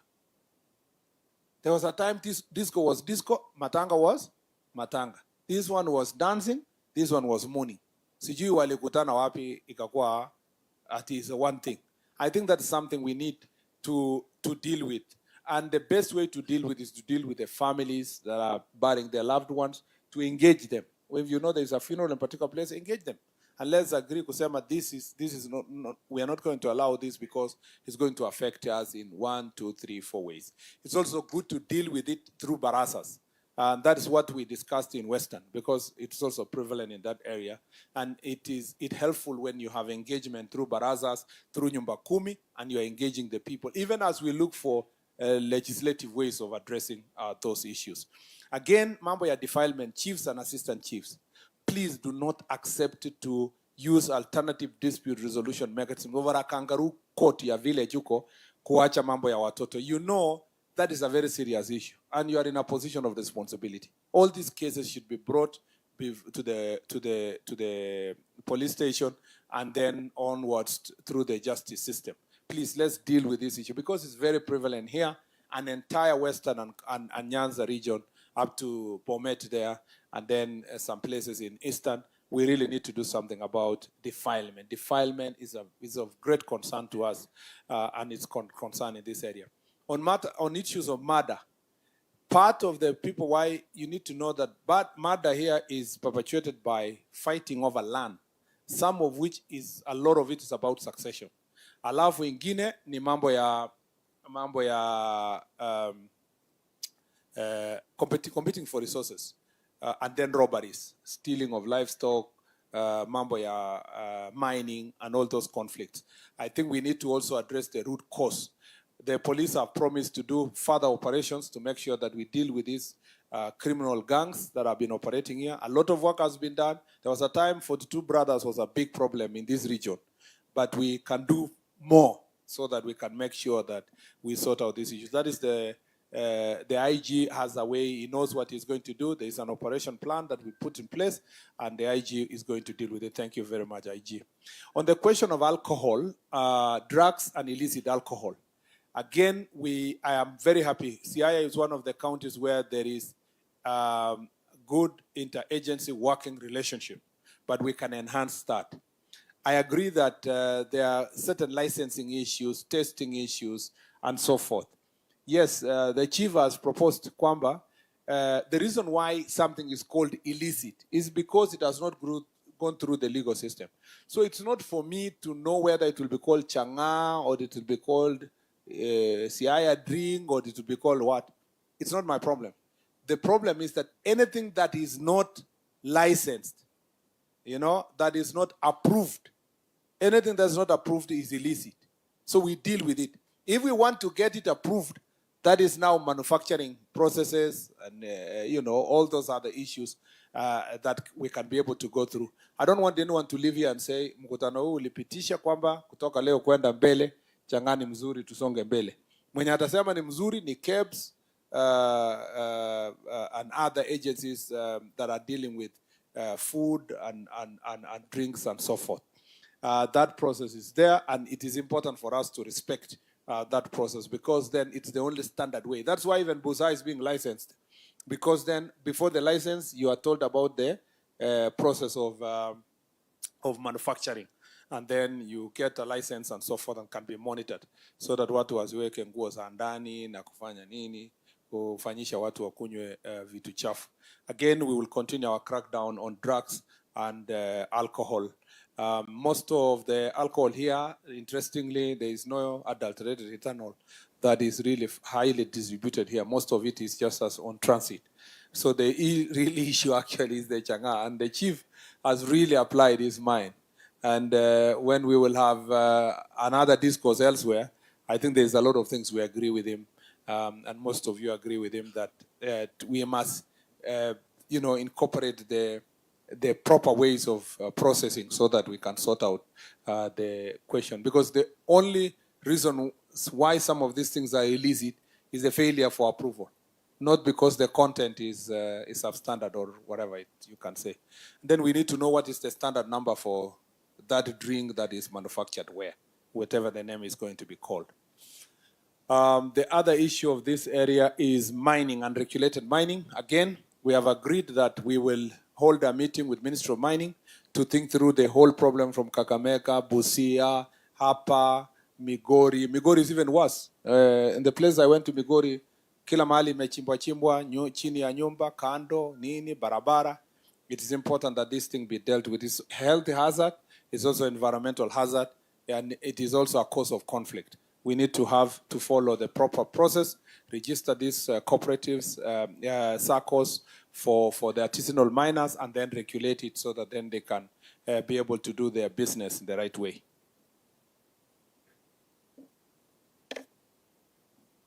The other issue,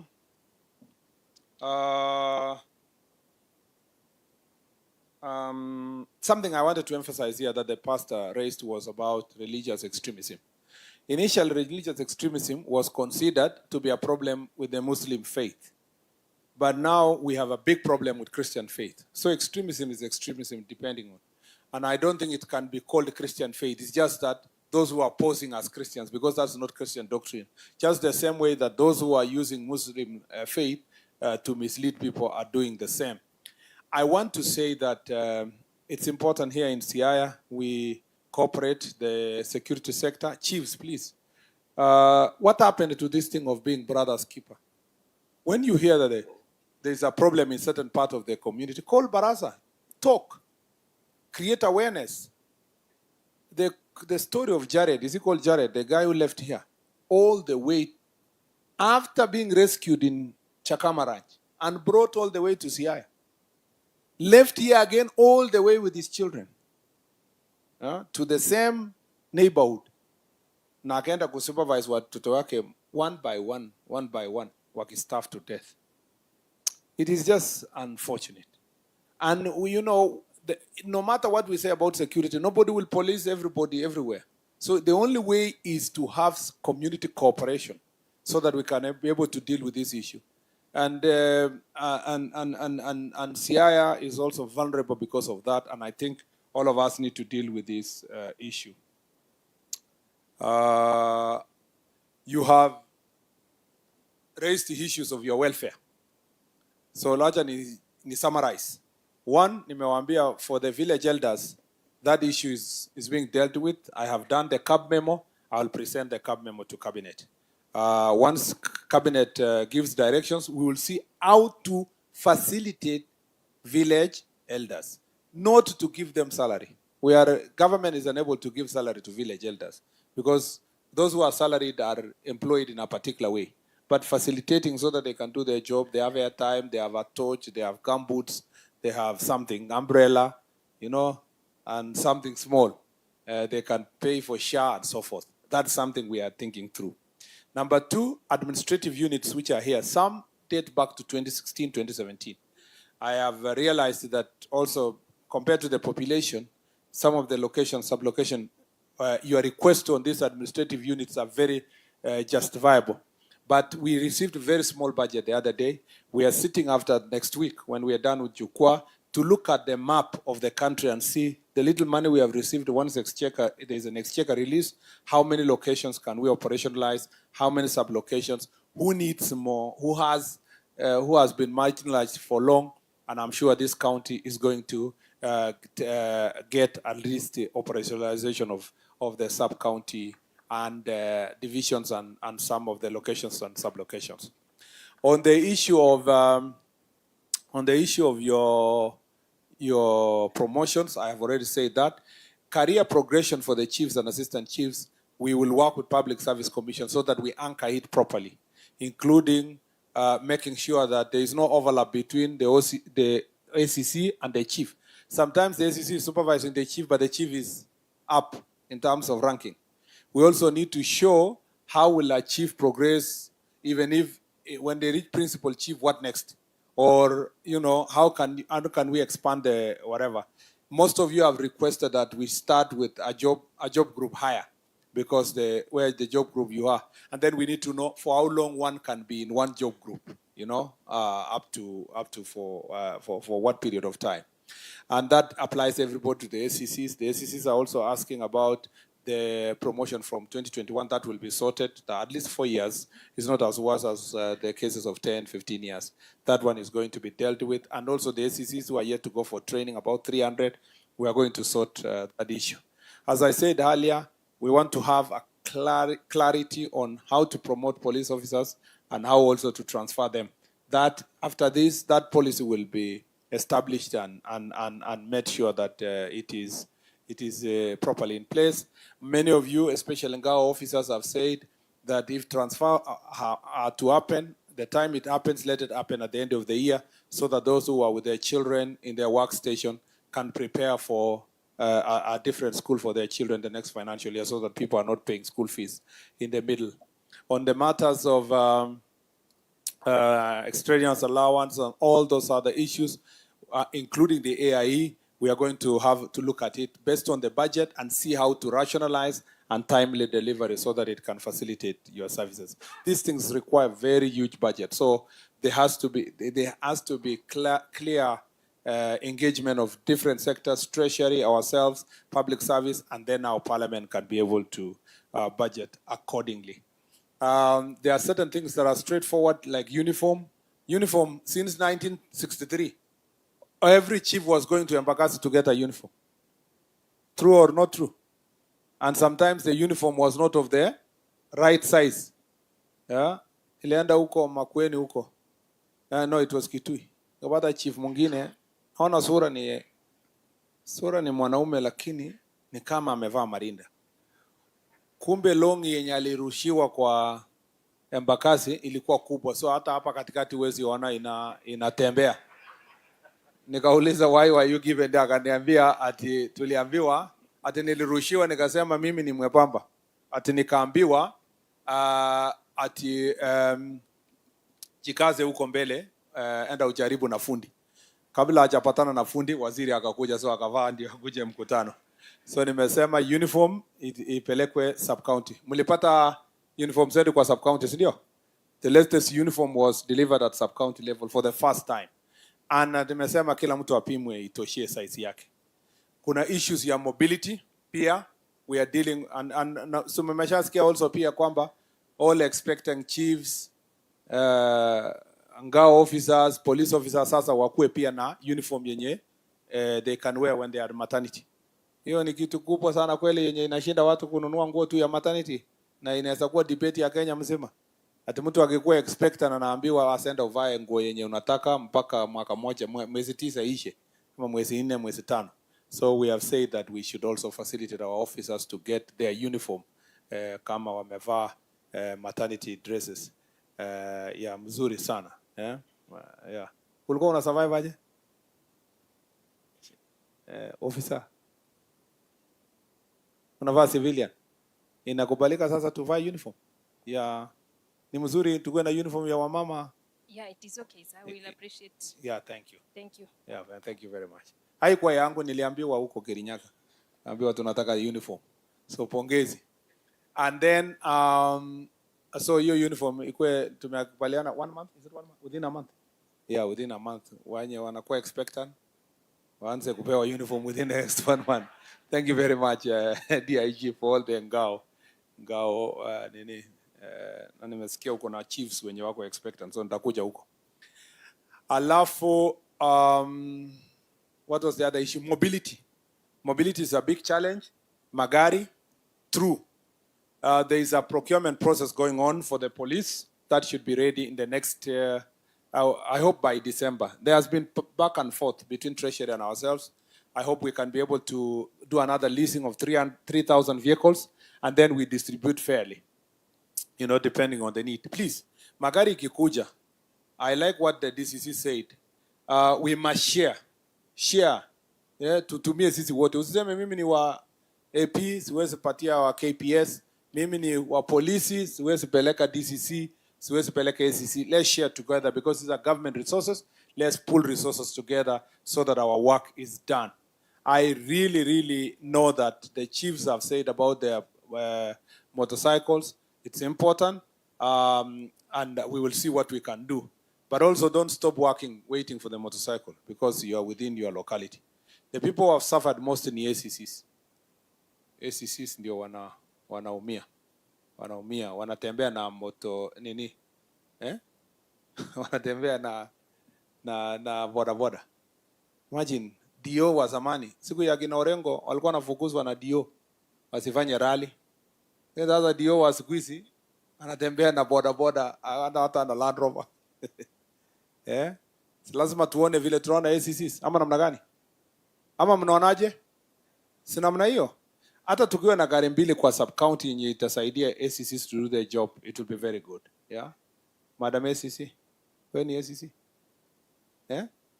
Wewe ni ACC wa wapi? Sasa kuna wakati unaenda kazi na motorcycle? Unaenda job na motorcycle? Yes sir. Hebu muangalie huyo madam kweli. Amebebwa na jamaa wa bodaboda. Alafu kwa sababu anaona kabisa amebeba ofisa, anamwambia ofisa shika vizuri.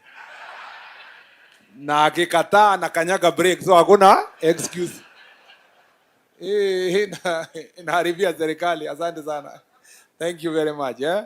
Niliambiwa huko Makueni na ACC mwingine kwamba alikuwa amebebwa kabisa na a lady ACC amebebwa kabisa na motorcycle. Wakati mtu wa bodaboda aliona mkutano akakuwa excited, akaweka madoido, wakaanguka.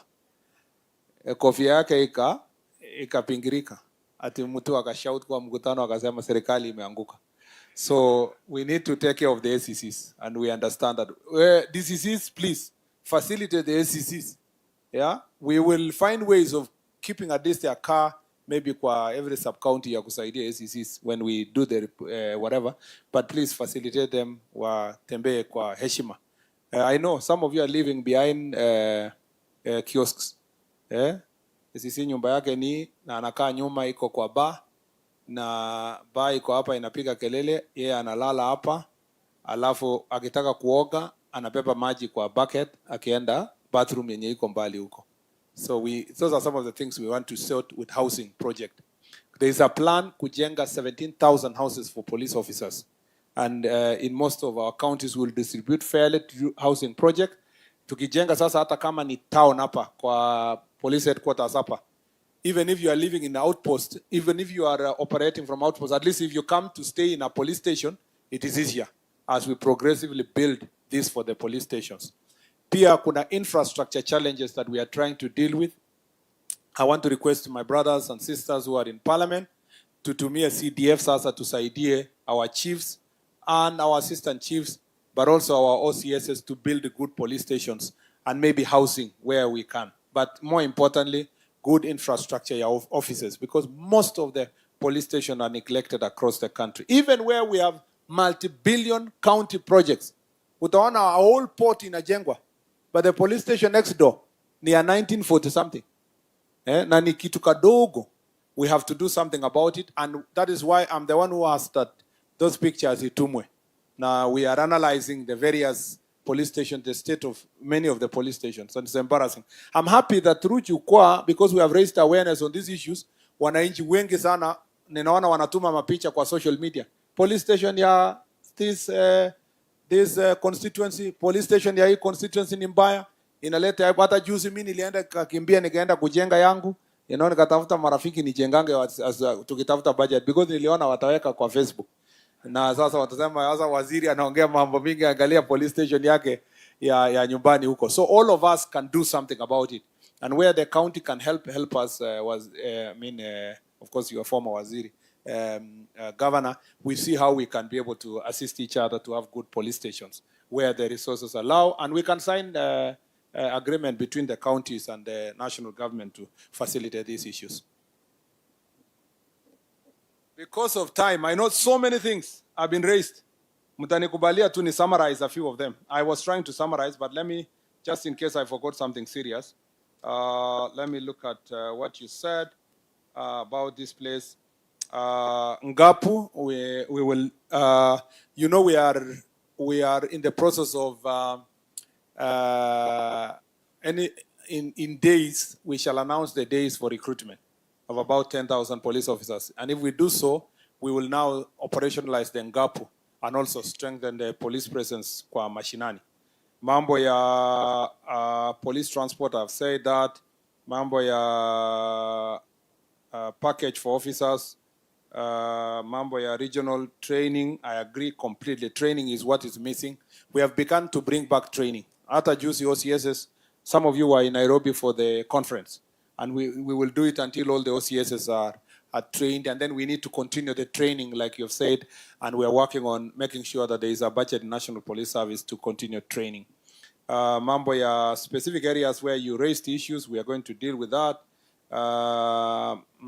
County ICT system, best police. I agree with this reward system where you have best police officers, best police stations, and so forth.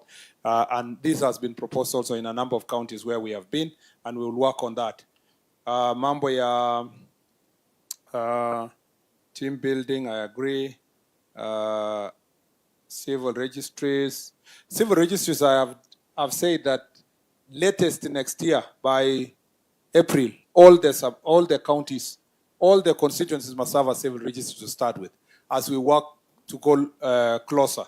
And by December, I have said 2 of them must open a civil registry office in this county to take services closer.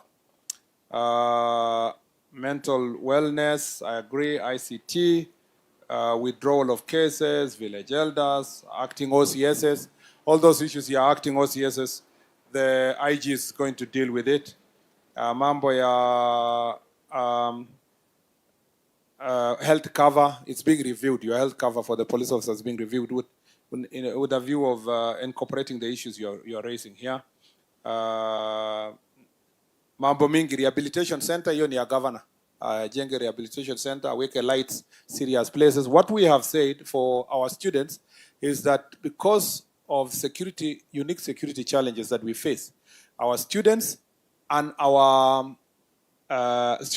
their dean of students should be incorporated or invited to sub-county police, sub-county security committee meetings so that you can discuss their challenges at the sub-county level. The same to border. You need to incorporate them because they are a very important team, or the transport sector generally. Their leadership should be able to come together. But the uniqueness of border ni ile maneno tunasema wanaingia mpaka huko ndani. I think that prisons, we have captured your issues, mambo ya wildlife, compensation, and so forth. This and many others are very important. In our social media pages, I think there are also some questions people are raising. Mike Wakadenge anasema there is a group of youths calling themselves 42 brothers who are killing and injuring wananchi without mercies. Chiefs and assistant chiefs know them, but they have been doing nothing. It's actually not chiefs and assistant chiefs who should do something. The OCSs, we need to do something so that we can make sure that we do proper enforcement. If people are a criminal gang, those are people who are lethal, and it is us to do enforcement. And I understand the challenges we have. Some are saying being arrested, judiciary releases, DPP returns the file.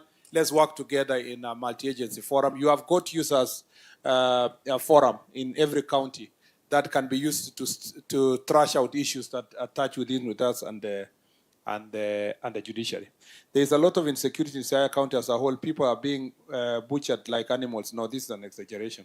Siaya is safe. It's good for investment. There are challenges of insecurity here and there, like any other county, but it is not even as severe as sometimes can be exaggerated in such statements. So, Bwana Wakadenge, whereas we agree that we have challenges, Siaya is safe, it's a good place for investment, people are going about their business. We have challenges for security and we will deal with them. But it is not to the extent of saying people are being butchered every day. That is not the language for this place. At least that's not a security assessment. Paul Oyuga Oriaro, kindly establish a police post at North Yimbo Chief Office, Usigu Sub-County to curb the increasing case of insecurity around the area. Wapi mtu anatoka North Yimbo, chief wa North Yimbo? Ako wapi? Ama ni ma chiefs? Chief, iko shida huko nataka police post? No, you don't need a mic. You don't need a mic. It's just okay. You have shida kama hiyo? OCS wa area hiyo? Wapi OCS mwenye anakava North Yimbo? Ni Usenge, eh? Do we need a police post like this man is saying? Oh, okay, so you need to do the assessment and then escalate it accordingly. You find out whether it is necessary and whether we are able to do it, and we have the strength to do so. Leonard Wasonga, kindly do a spot inspection on matatus over all public transport overload passengers. That is true all over the country. Now, this is where it is not just the traffic department, it is also members of public. Matatu inabeba 14 na unajua. Na we bado unaingia unasema tu tupendane tuingie. We also need to take responsibility as citizens, because if that matatu ikipata accident, we are losing lives because of that irresponsibility. We need officers, Yunde police post. We will see what we can do. As a resident of Siaya, one challenge that we do face, that was Onya Indo, Namwisho, Opondo Lawrence. As a resident of Siaya County, one challenge that we do face is that our police officers do not have houses. They live in houses that resemble those that were used by colonialists. Kindly address the issue of plus patrol vehicles and motorbikes. That is true, Opondo, and that I had answered earlier that that's some of those issues we are dealing with. Mimi nashukuru sana. Kwa hivyo, sasa at least nimeattempt kujibu.